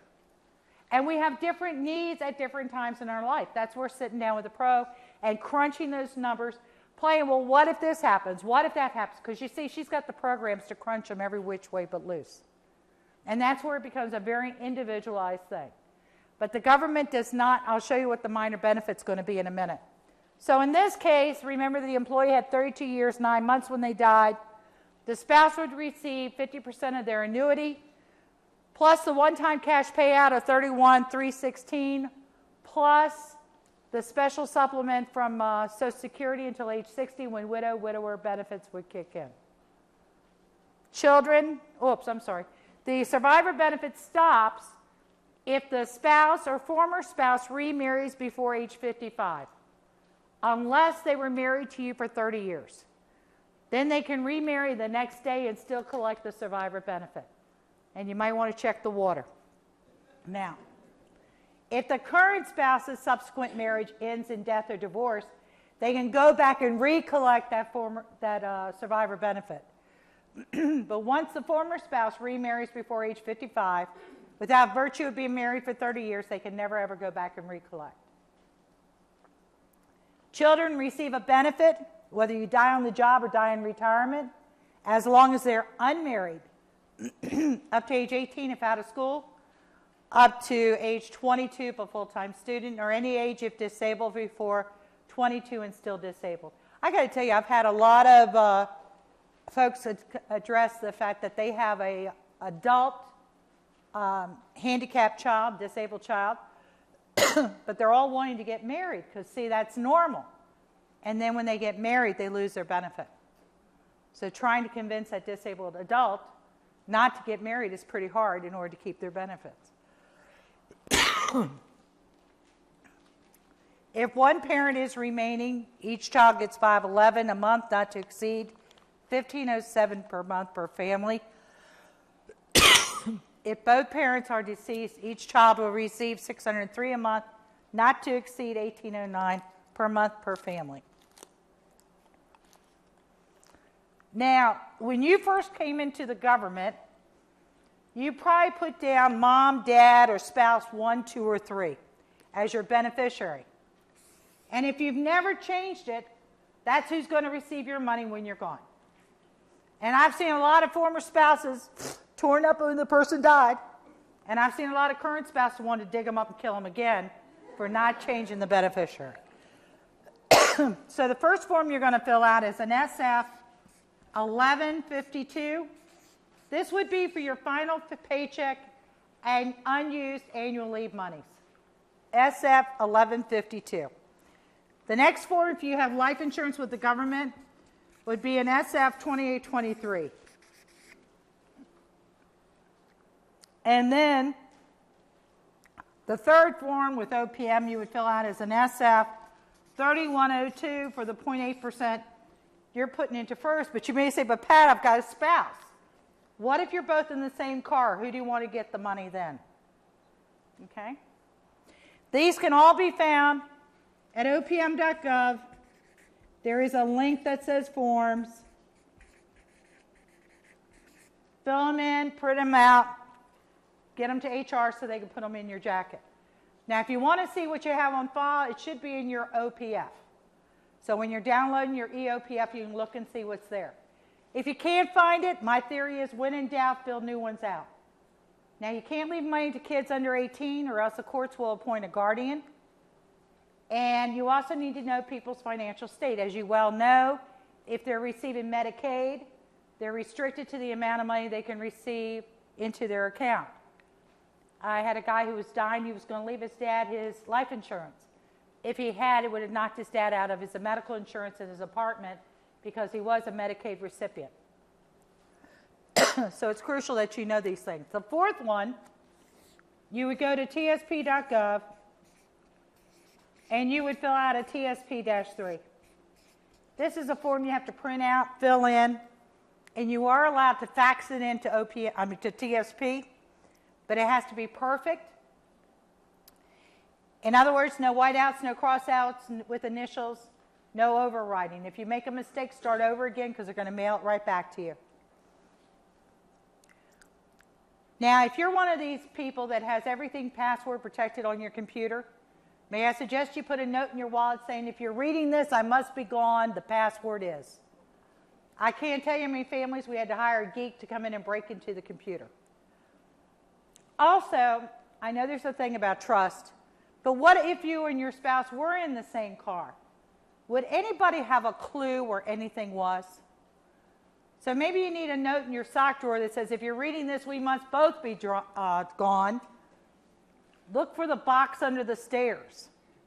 And if you don't have everything in one place, divorce decrees, marriage certificates, birth certificates, Social Security cards, then you need to, your DD-214s, you need to start putting it all in one place. Because until the family supplies those documents to OPM, they can't receive your benefits. okay? And many times I had to go to the home many times because they didn't know where something was. And when somebody has died, they think you're picking on them because you're asking where these documents are. I'll take it one step further. I encourage you to look at all your assets. You see, my dad became a techno geek at 75. And he swore everything was in my mom's name as well as his. Except he must have renewed a CD over the phone and hit 1 instead of 2 and knocked her off as joint tenant. So we had to do a slight probate for 1 CD. I was always told, and you may have been too, everything automatically goes to the spouse. No, it doesn't. It'll eventually get there, but in the meantime, they have to put notices in the paper to see if anybody else wants to lay claim to your estate. And I know I'm related to all of you, so I'm coming after your money. And everywhere I go has had somebody in their family had this happen to them. I met a guy in Kansas City. He said, yeah, I got a brother in Hawaii laying claim to his dad's estate. And while they're laying claim to that estate, nothing gets done. Nothing gets paid out until you disavow this person as a fraud. Okay, because you have people who have nothing better to do than read the paper to see who's died and then lay claim to estates. So it's crucial. And the big thing with life insurance, it gets paid out tax-free. So that's huge. Okay? So you need a plan. You need to have a plan on what's going to happen if, and you need to have all your stuff in one place. I had a guy who said, shoot, when I got a divorce, I shredded that document. I said, well, you better go get another one because she's going to need it if you die. Yeah. Cars, too. Don't forget about your cars. Good idea. As a matter of fact, the state of Virginia just changed their rule that you do not have to put them in joint tenant. You can say upon death to a beneficiary. That's a new law that went into effect July 1. So if Virginia just did it and Maryland has not done it, I look for it to happen in the next year or two. Because monkey see, monkey do. All right? You know, when you meet with Jen, you would want to discuss all kinds of things. Like, a will is great, but it's public information. It can be contested. Maybe you need a trust that cannot be contested, that ensures blended families, that assets stay on the right side of the house. And also, if a marriage dissolves, your kids get a divorce, they're not entitled to your assets through a divorce if it's given through a trust, whereas through a will, it is. So there's a lot of pros and cons. It also ensures that a kid doesn't get a lump sum of money at 18. My girlfriend, she got a hunk of money when she turned 18, and it was one hell of a year. She paid for all the vacations, she got a new car, she got new clothes, and I promise you, she didn't have a nickel when she was 19. Okay? And Dr. Phil says the brain's not finished developing until you're 25, so you can defer the money being paid out until they're 25 or on their third marriage or whatever you want it to be. Okay. All right, after I do disability, I'm going to give you all a 10-minute break because I am rushed for time, okay? And I will start after 10 minutes, trust me. Disability retirement's when you're no longer able to do your job at the same pay and grade for a year or more. Because you're under a Social Security program, you have to apply for Social Security disability as well. And would have to have a severe physical or mental condition that precluded you from pretty much doing anything, any gainful, substantial activity for a year or more. Now, although you can't do your job in the government, maybe you can do a job with the private sector and may do so as long as you do not earn more than 80% of what you earned when you were walking out the door. Not your retirement, what your salary was when you walked out the door. And you get to take your health and life insurance with you as long as you had it for 5 years before disability was approved, or from the first moment you were able to sign up if you're a new employee. I am going to let you give your buds some information. You see, when disability is approved, it's effective the first day you go on continuous leave without pay. But you know what happens? You know what the difference between a sick and a well person is? A sick person wants to come to work because that's normal. That means I must be getting better. Look, I'm able to go into work. But then they're not able to sustain it. And then when they go back out again, they're only paid back to that last day they got a nickel. Whereas if they had just stayed out, it would have been made effective the first day they went on continuous leave without pay. Okay? Here's what they do. The first year you get 60% of your high 3 reduced by any Social Security disability you receive. Then the next year and every year thereafter, you get 40% of your high 3, reduced by 60% of any Social Security you may have received. Then at age 62, they recompute the benefit as if you worked all the way to that point. You do not get the special retirement supplement with disability retirement. If a cost of living increase is given out, it's effective December 1 each year, and you get 1/12 of a COLA for each month you are retired before December 1. So I retired October, so I got 2 months of a COLA the first year, or a diet COLA. I got a full COLA every year thereafter. Okay? But you cannot get a cost of living increase under FERS until you are 62. So if you have a SERS portion, your SERS portion gets a cost of living increase right away, but your FERS portion would not get an increase until you're 62. Again, they're trying to encourage you to work longer. If the consumer price index increase is between 0 and 2%, you get the actual increase. If it's between 2 and 3%, you get 2%, and anything over 3% is a CPI minus 1. So if you were to leave at 56, 57, any year younger than 62, you're on a fixed income until 62, when you will start receiving a cost of living increase. Now, you can retire any day of the month, but your annuity can only be effective the first day of the month. And you have to have worked 80 hours by the end of the day that you retire on in a pay period in order to accrue annual or sick leave for that pay period. Now, for 3 years before I retired, I had these puppies on my desk, which is the leave and earnings calendar. And I highlighted my perfect days to retire. Now, every day is a good day to retire. You retire on a weekend, a holiday, every day is wonderful, okay? But in my book, you would want to retire as close to the end of the month as possible.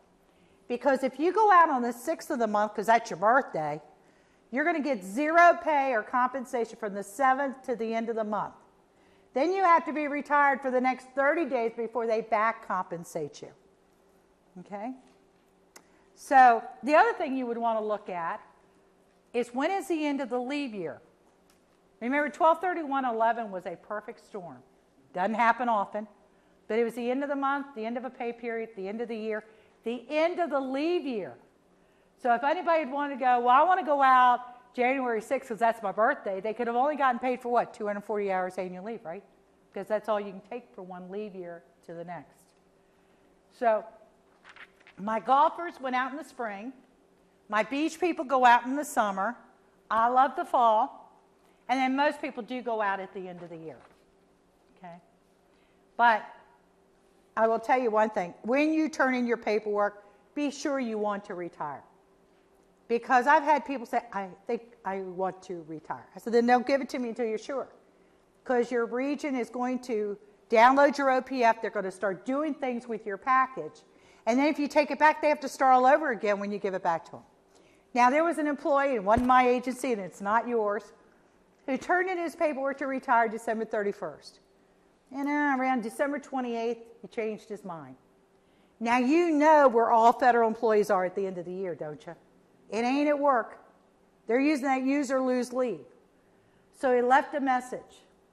So when they came back in the next year, he was in the queue to be gone. He was retired. So he sued him, took him to court. The judge said you had the right to change your mind, but you did not give due notice. Enjoy your retirement. Okay? Now, I will tell you, I only had one fool mail in his retirement papers, and it was messed up.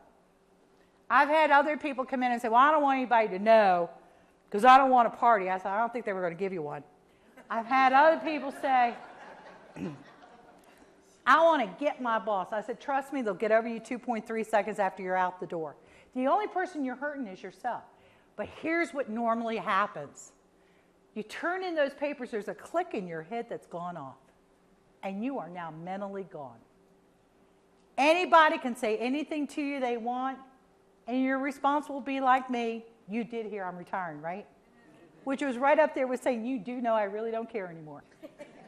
Okay? I had 3 guys that after they turned in their papers, they came back the next week and said, I cannot wait that long. I am mentally gone. I want to go at the end of this month, because you're going to hear me say you should give 90 days notice. Okay? Because you want to get all your ducks in a row. You want to have a clean sweep into retirement. Okay? I did this at another agency, and I had to negotiate with this gal that she would give them 2 weeks' notice, because she did not want to train her successor. As a matter of fact, she wanted to tell her boss as she walked out the door, this is my last day. I said, why? You're only going to hurt yourself. So we negotiated 2 weeks' notice. She agreed to turn in her paperwork earlier. However, her agency had a policy not to notify management. My agency did not have that policy. They felt it was common knowledge as soon as you turn in your paperwork, and they notified management.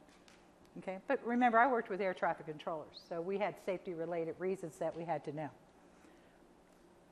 So 90 days ahead of time, you should turn in your retirement application, which is an SF 3107. Excuse me, that is your application for retirement. Then if you have life insurance with the government, you want to fill in an SF 2818. And the last one you want to turn in is a new W-4P. Because, see, your application will say, do you want federal taxes coming out of your annuity? Most people will say yes. I've had a few say, well, can I do quarterly payments? Yes, you may.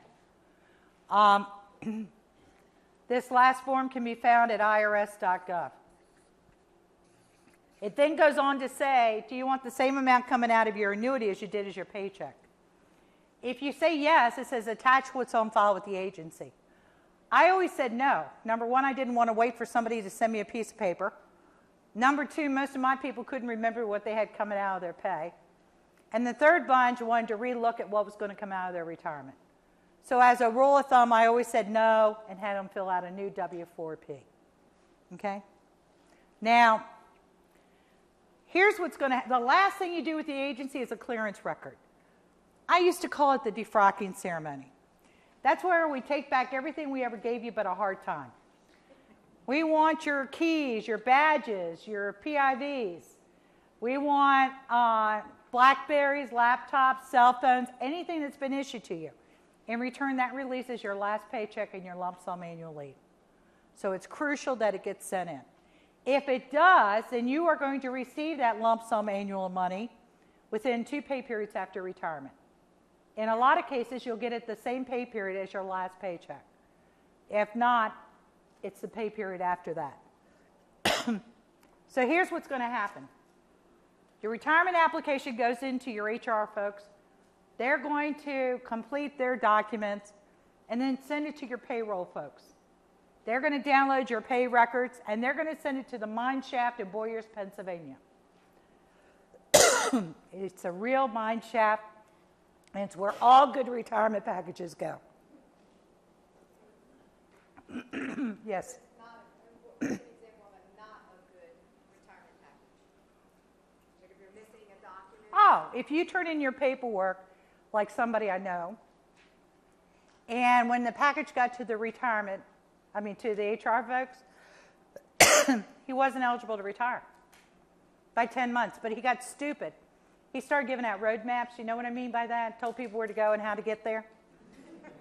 That was a lot of crow to eat for the next 10 months. Don't recommend it. Dumb move. And that's where I talked about downloading your 50s. You want to make sure you're eligible when you're eligible to go. So you should be able to look in your folder and do a lot of this homework on your own. And therefore, you want to make sure that you have everything in one place. Okay? The last thing you want is a surprise. Because you see, your agency gets a big slap if they send in a package to OPM where they're not eligible to retire. Yeah. But do majority of people meet with someone? Like I assumed that I would contact someone in HR and they would walk me through these steps. You can make an appointment to meet with a group in HR. Like you. Well, wait a minute. Let me back up one step. 2 things. Yes, you can make an appointment in the Tony Baker office to sit down, so they can look at your official folder to talk about what your benefit's going to look like. Could you do that now? Yes, ma'am. I'm not, not really eligible, but I could do it now. Just Absolutely, to make sure they have everything in a row. Then, the second step, because this is only one part of your life. The rest of your life, you should have an appointment with Jen to sit down and crunch numbers. I already got that appointment. Okay. That was already done. All right, you want to make sure that, again, that part of your life is in order.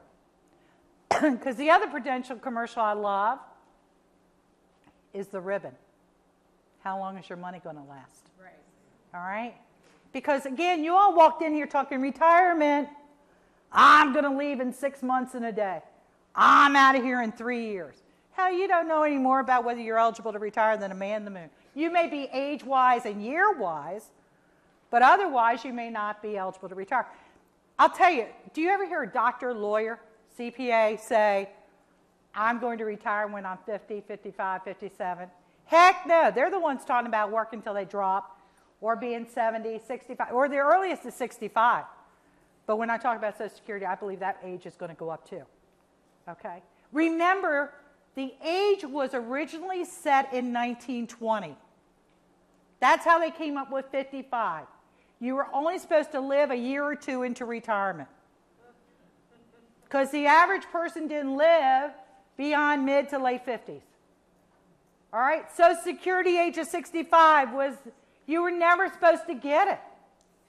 That's why they picked 65. And you're going to see me say that's going to go up too. It has to in order to survive. So they're not saying you can't retire. They're just going to put obstacles in your way that you realize it's not a good idea to retire right away. Okay? By showing you how financially you're going to be impacted. So I take you back to page 1 and say, keep reading. Because of the impact changes are going to have on your retirement. Okay? I'm starting to lose my voice. But I do want to show you one other thing. You're going to start on an interim check. Now I left October 2nd. I started on my interim check November 1. But for you guys, here's what it's going to look like. I like round numbers, so just bear with me. If my high 3 was 100,000 and I had 30 years and they're only going to send me 60 to 80%, then for the first interim checks are going to be $1,500 a month. Can you live on that? Because you see, your special supplement could take anywhere from 1 to 2 months to a year to catch up with you. The average time frame of OPM finalizing a retirement is 7 months. I have seen some go up to a year. So my recommendation is you need an emergency fund of how you're going to live the first year in retirement. And then if you do get your everything settled the second month you're retired, then you can go on a cruise and have a party. However, I would hate like the Dickens for you to think you're going to get an interim check within a month or so and then not get your full amount for another 12 months. You're going to be a hurting puppy. Yeah. You have spoken about ages increasing, things changing. Right. Well, the changes, do you expect will be grandfathered or we will be affected immediately? You're so funny. That's what I want. Okay. I do not believe they're going to grandfather anybody. Because why would they wait 20 or 30 years to impose something? All right? I believe that's why they're going to pass it at 2 o'clock in the morning.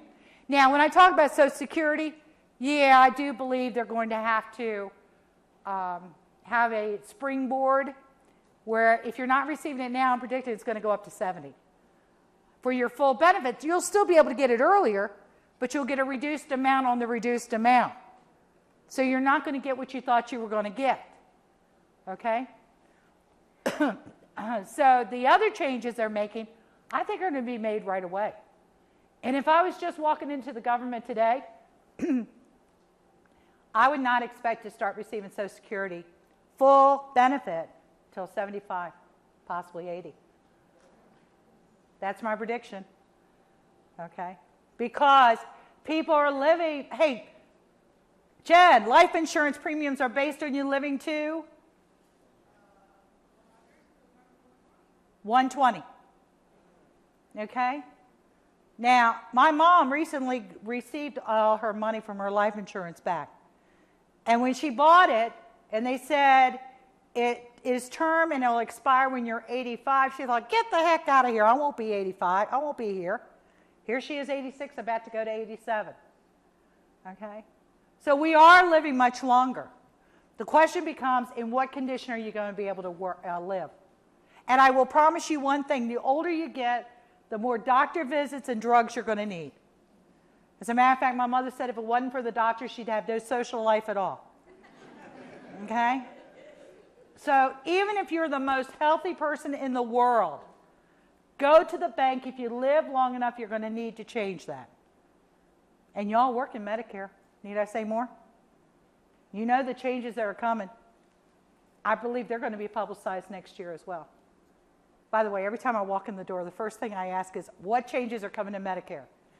And I always get the same answer, I don't know. So I'm waiting for the day that I get educated on it too as well. I don't recommend you call these people. You may be put on hold for 45 minutes, get somebody with an attitude. But if you go to opm.gov, you will see a link at the top that says retirement.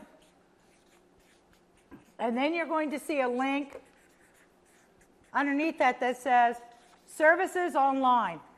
Services Online is your payroll department in retirement. While you're in interim pay, you're given an interim menu. You're allowed to, you're allowed to change your home address, your email address, your federal taxes, home address, and direct deposit. So since Maryland taxes your annuity, you have to pay out of pocket until you get finalized. Then you can have allotments coming out of your pay. You also have to pay out of pocket for health and dental, vision, and long-term care. Also, the day you leave this agency, any allotments coming out have to be reinitiated with OPM. They are the ones paying you. So all allotments will stop. If you have car insurance coming out, car payments coming out, you have to set up other options when you go to retire. You also see a link that says, contact us, and you will see an email that says, retire@opm.gov. If it is a policy question, you can send them an email, and within 2 weeks you'll get a written response. However, if it's something that your agency should handle, they're going to tell you to go see your agency. Okay? So if I had a divorce or I had a disabled child that I needed a policy question answered on, that's who I would go to, because the agency is not going to be able to answer that for you. But if it had anything to do with paying making a redeposit, paying my military back, you go to your agency. OPM cannot help you with that. Okay? You got a 10-minute break.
Okay, I'm on now.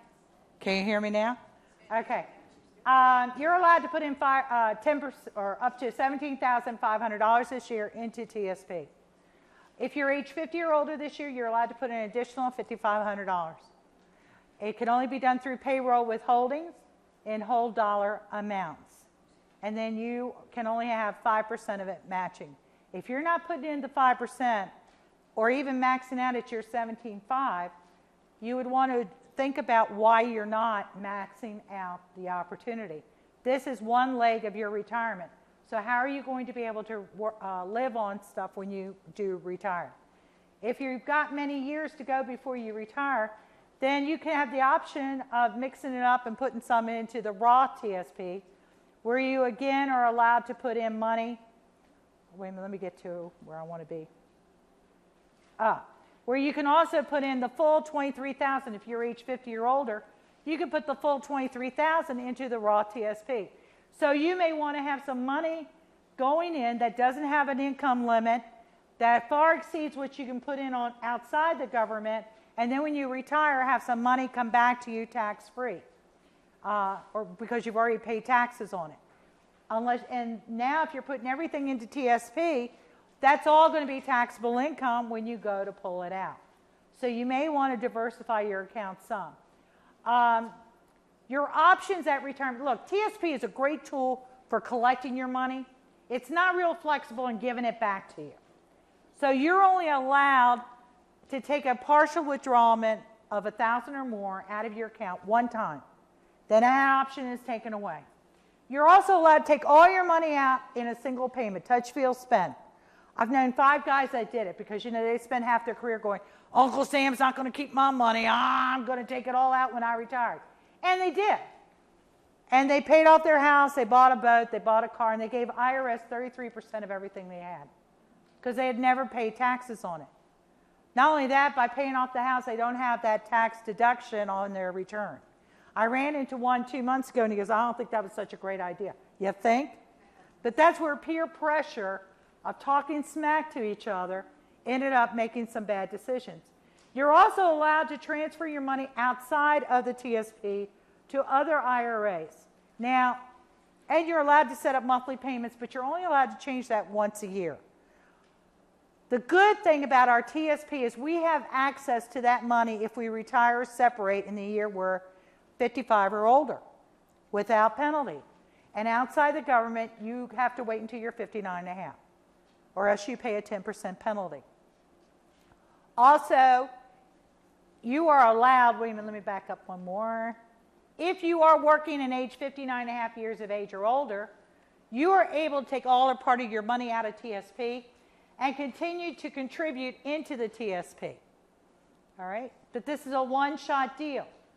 If you do this partial withdrawal as an employee, that option is taken away from you in retirement. The other thing I want to point out, let me get to the form that I want.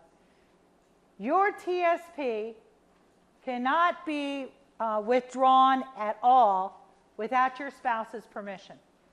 You see, the Spousal Equity Act extends to the TSP. Under FERS, they just wanted the name and address of our spouse, and they write them a letter and say, hi, Pat's taking her money out. But because TSP was not officially part of my retirement, if I got to the mailbox first, nobody knew any different. But because TSP is one pillar of your retirement, you cannot take a nickel out without your spouse's permission. You're also allowed, let me back up. When I turned 40, ARP started writing me to tell me I was getting old. Now, you know what I did with those notices. And then when you get in your 50s, the insurance companies start writing you to say, you know, you're getting close to Medicare. And that really annoys you, and those notices are going in the trash.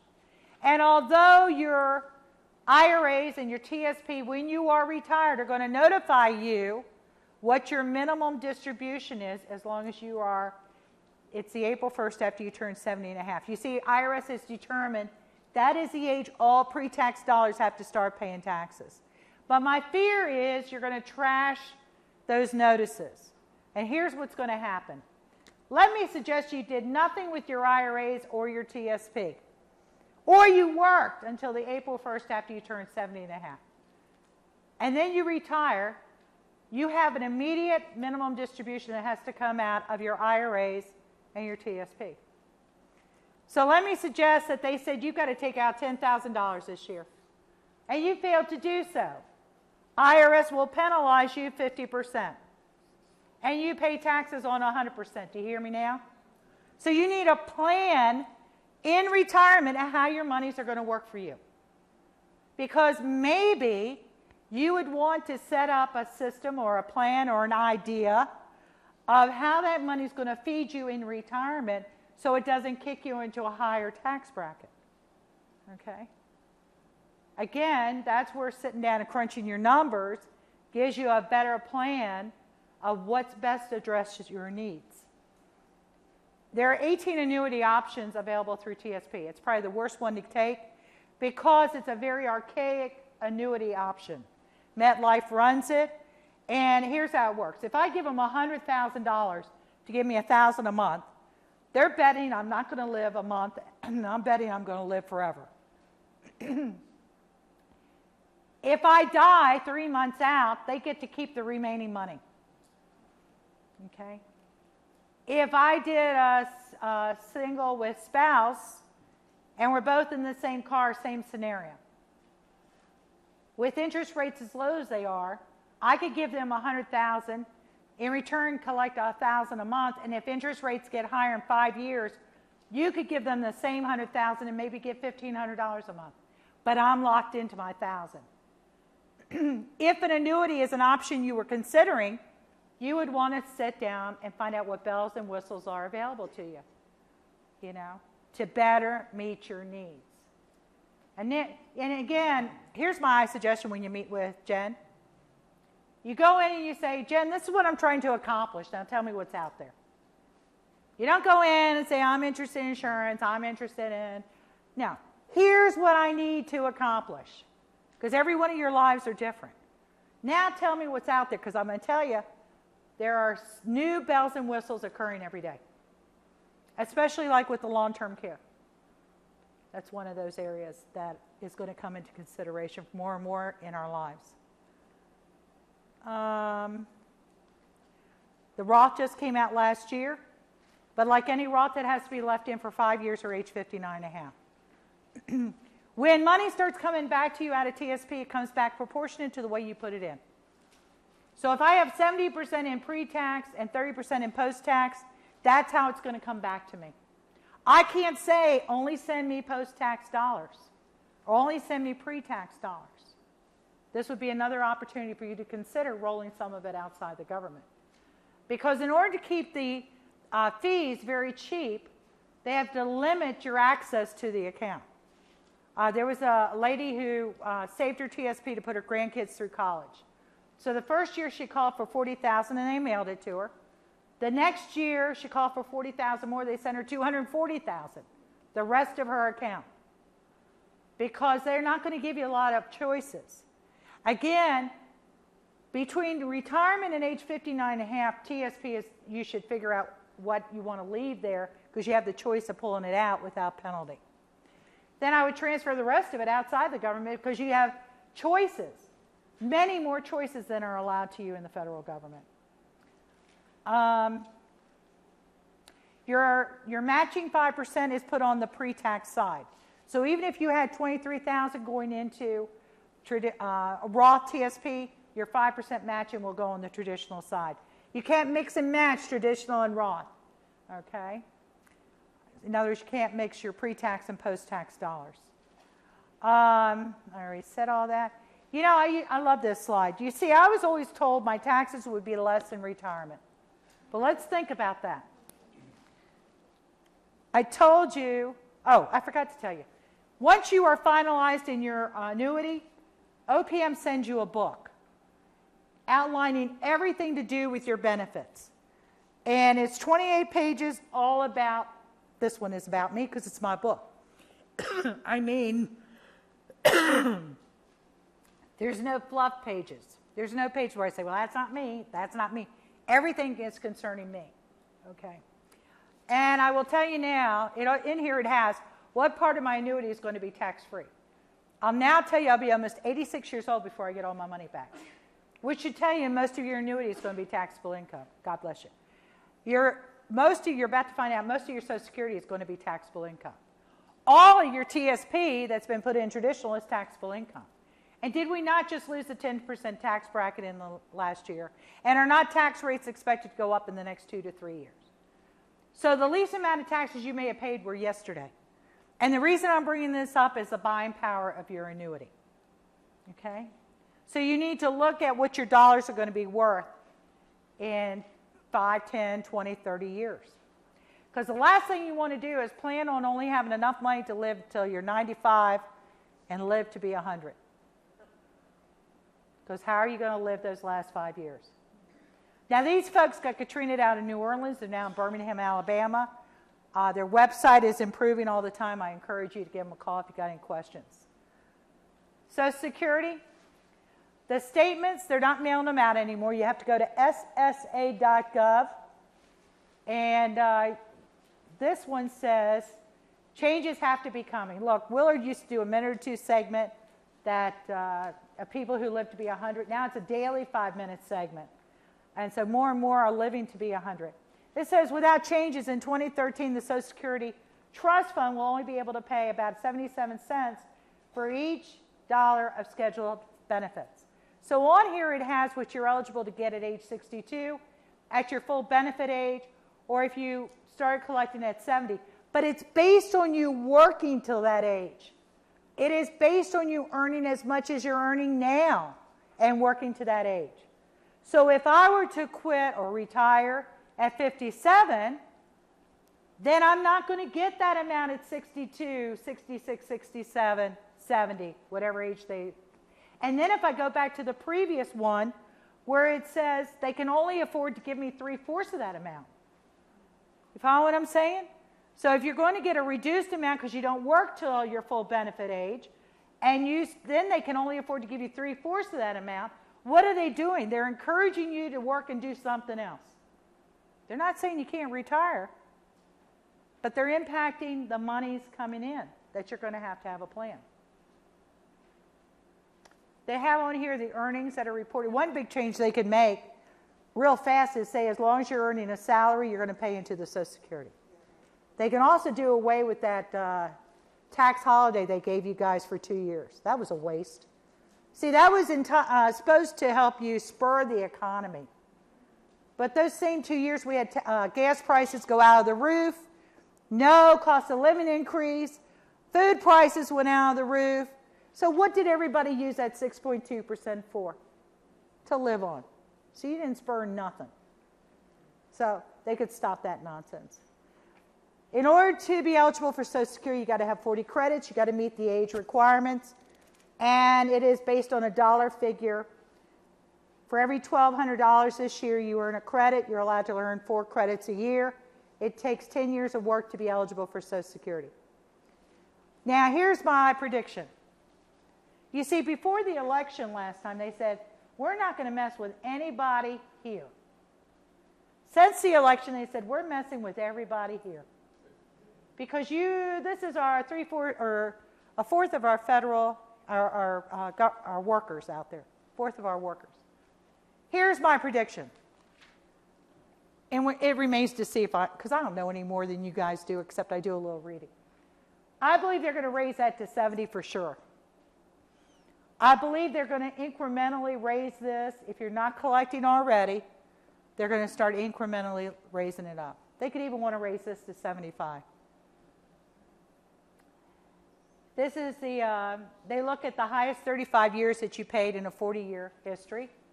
And this is the formula that they could change if they so desire. Windfall elimination does not affect anybody who's FERS. If there is it only applies to FERS employees, and if there is a windfall elimination where you did not work 40 years into Social Security, you could take a slight reduction for the years you were a FERS employee. Excluded are you guys because you're covered under Social Security. So FERS folks are excluded from the windfall elimination. Substantial earnings for this year are $21,750. Government pension offset is not you either, it's me. And if you're a FERS employee, it would only be on your FERS portion. Where if you have an entitlement as a spouse, which is higher than yours, then they would take a look at 2/3 of your FERS pension, put it up against your entitlement as a spouse, and you would get the difference. Here's the thing. With Social Security, the worker always gets what they're entitled to receive. Here are some things that have changed in the last couple of years, though. Say my spouse is eligible to get $2,000 a month. By virtue of being married, I'm eligible to get $1,000 a month. In my own work record, I'm eligible to get $1,500 a month. What some people were doing was hopping on as a spouse, taking a reduction, say 30%, and then when they got to full benefit age, hopping over and collecting their own benefit. Well, they stopped that. They said, if you took a reduction over here, it's going to carry over with you to your own account. They did that 2 years ago. As a matter of fact, as more and more of us become eligible, us baby boomers, to collect a benefit, you can look for the screws to get tightened up even further because you got too many collecting. And that's why I'm suggesting they may want to raise the full benefit age. Do they look good for 70? You see, right now, they'll give you 8% more for every year you delay collecting Social Security till age 70. So if my full benefit age was 66, I could get 32% more by doing nothing more than waiting until age 70 to collect a benefit. I'm predicting they're going to raise that to 80. They got to make it harder to achieve, okay? One of the reasons I may delay collecting Social Security is because if I've got a job outside of the government or outside of my pension where I'm paying into Social Security, they're only going to allow me to earn $15,480. Then for every $2 over that amount, I lose $1 of my benefit. If it's the year I'm going to turn full benefit age, they'll allow me to earn $41,400, and then for every $3 over that amount, I lose $1. Until I get to full benefit age, then I can work till I drop and collect full benefit and not receive a reduction. Now, there is an opportunity, don't look for it to happen, where work that you do after you start receiving Social Security could increase your benefit. Because let's face it, even if you work part-time, it's probably more than you earned 35 years ago. But Congress would have to approve it, so don't look for that to happen. You had a quick question? Because I got to move on. That doesn't apply with the widow's benefit. I already said the widow's benefit is an earnings test as well. If you start collecting it, wait a minute, I'm going to take an IOU. I know what you're at for your Social Security benefit. I believe if you are collected at age 60, there's no reduction on your spousal benefit. You get the higher of the two. For example, if my husband died and I was now eligible to get $2,000, but in my own work right, I'm eligible to get $1,500, they would only give me $500 more. You get the higher of the two. Okay? I don't have time for life insurance, but Jen has the programs to figure that out. Long-term care, question I'm just going to lay out there. What are you going to do if you can't take care of yourself? It's when you can't do 2 of 6 daily activities. The federal plan, you can go to opm.gov and put in the search engine LTC, which for long-term care. It has a calculator for you to look at how much it costs. It is age-driven. You do not have to pick this up as an employee, although if you did, it would be a shorter questionnaire than you would get as a retiree. As a retiree, you would have to answer more questions.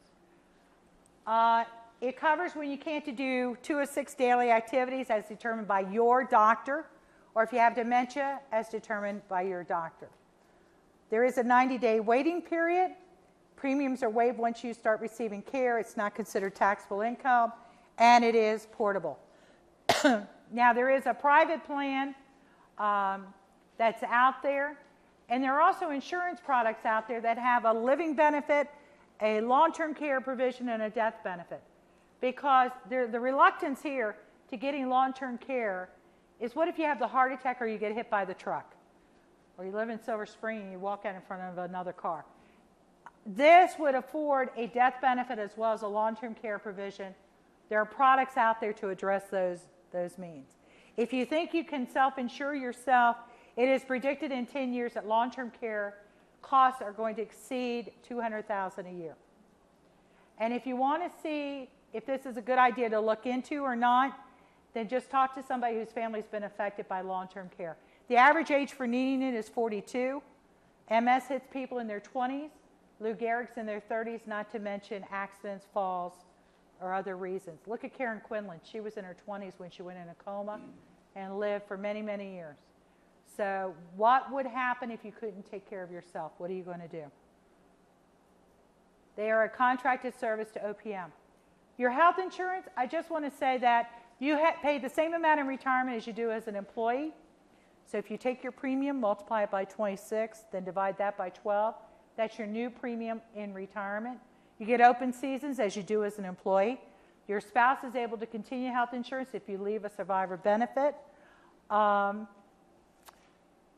But you are paying right now with pre-tax dollars. In retirement, you pay with post-tax dollars. I encourage all of you to review your health insurance to see what it covers if, and you put your own if in. Now, I'm a cancer survivor, and I had an HMO, and I was very happy with my treatment. But I know I can't go to Johns Hopkins or the Mayo Clinic or the Cancer Center of Philadelphia. If you want that choice, you don't want an HMO. All right? So you need to review your plan way before something happens, because not being happy is not a reason to change your insurance. And retiring is not a reason to change your insurance. Okay? Flexible spending is not available to you when you retire. It's only there as an employee. So as long as you go out on immediate retirement and you go out on an immediate annuity and you've been carrying it under the FEHB for 5 years. You could have had GEHA 1 year, Blue Cross 1 year, Kaiser 1 year, Aetna 1 year, but you've been under that umbrella. You could have been the family member, you could have been the payer. As long as you had it for 5 years, you can take it into retirement. Now, you do know the president wants everybody to have our health insurance, right? So what do you think is going to happen to your premiums? So again, I take it back to page 1 and say keep reading. Kids are covered for the basic insurance till 26. They lose dental and vision at 22. Even if married, even if living on their own, if they only need self-only, they're covered till 26. Your next homework assignment to read your dental and vision provisions every year to see what they change to. I can't tell you how many people say my dental doesn't cover squat, to which I say, why are you paying for it? So you should review it every year to make sure you're put in your own if. What would happen if? Medicare. You are paying right now 1.45% of your salary for Part A. And if you are 65 or older and have not done so, you should go get your Part A, which is your hospital coverage. Part B, there is an additional copay of $104.90 per person per month if your adjusted gross income as a family is under $170,000. But if it's over $170,000, it could cost you as much as $335.70 per person per month. You are given a 7-month window around your 65th birthday if you are retired, 3 months before, the month of, and 3 months thereafter. If you're still working at age 65, you're given an 8-month window around your retirement, and you have to get a letter from the agency stating that you just retired to give you your open season. If you fail to get in when you should have, then you have to wait until their open season and pay a permanent 10% penalty for every year that you failed to get in when you should have. The Medicare Part C is like the HMO of Medicare. I tell you, this is territorial. I encourage you, if you're thinking about this, because it's like a one-stop shopping, it covers Part A, Part B, Part D. But if everybody doesn't participate, then you can't get that care. In Northern Virginia, rehab centers are not participating in this program. So if you've had a stroke or a heart attack and require rehab, even though your doctors are covering it, even though your hospitals, your labs, your tests, you can't go to a rehab unless you can pay for it out of pocket, which I guarantee you can't afford to do it. So before you jump into this, because it's not revocable, you're stuck once you jump in there. I encourage you to read the fine print before you think that's a great idea. Now, if you are still working at age 65, there is no requirement for you to get Part B. If you are retired at age 65, then it is encouraged that you sign up for Part B because your insurance is going to pay as if you had Part B. So if you do not have Part B, and then changes come out later, you're going to be assessed a 10% penalty for every year you failed to get in when you should have. My sister-in-law went out on disability with the state and was just notified she should have gotten Medicare Part B 5 years before she did. She's paying a permanent 50% penalty on her premium for the rest of her life. I say go back to page 1 and stay tuned, because I think a day is coming real soon when I'm going to walk into this agency and hear changes has occurred. Because you see, the changes occurred starting last year. It just hasn't been announced because they're still reading through the document to figure out how it's going to be implemented. Okay, so stay tuned. Taxes, before you move to a state that doesn't tax your annuity, you want to see what else they do tax instead, because they got to make their money somehow. And by the way, it's recommended you don't buy or sell for 5 years into retirement, because most people move back home within those 5 years, because that's where the family and friends are, and then you can't afford the old neighborhood or the old home. Your TSP, as long as you retire separate in the year you're going to turn 55, it's not penalized, but you do have to pay taxes since you've never paid taxes before. And it is taxed as ordinary income. Your Social Security, if your adjusted gross income is over $34,000 and you file single, 85% of your Social Security is taxed. If you file jointly and your adjusted gross income is over $44,000, 85% of your Social Security is taxed. Now, back in the late 70s, the first 3 years federal employees retired, their annuity was tax-free. They changed that, and now you should download IRS Pub 721 because it has all the ins and outs of how your annuity is going to be treated. But Jen has the program to just punch in some numbers and help you out there. And the other Pub 554 is just great information for older Americans, not necessarily federal employees. Do I have any calls from the field asking questions?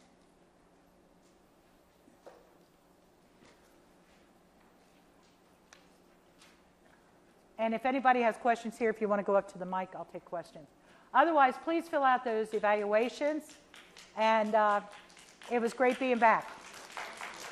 The first form was 721? IRS Pub 721. It's in your book, too.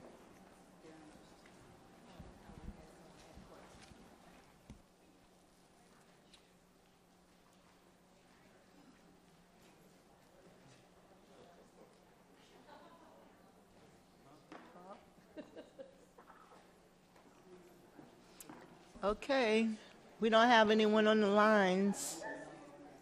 Could she repeat her email address, please? You can contact the HR Center Help Desk at cms.hhs.gov, Thank you. and we'll give it to you, okay? Thank you.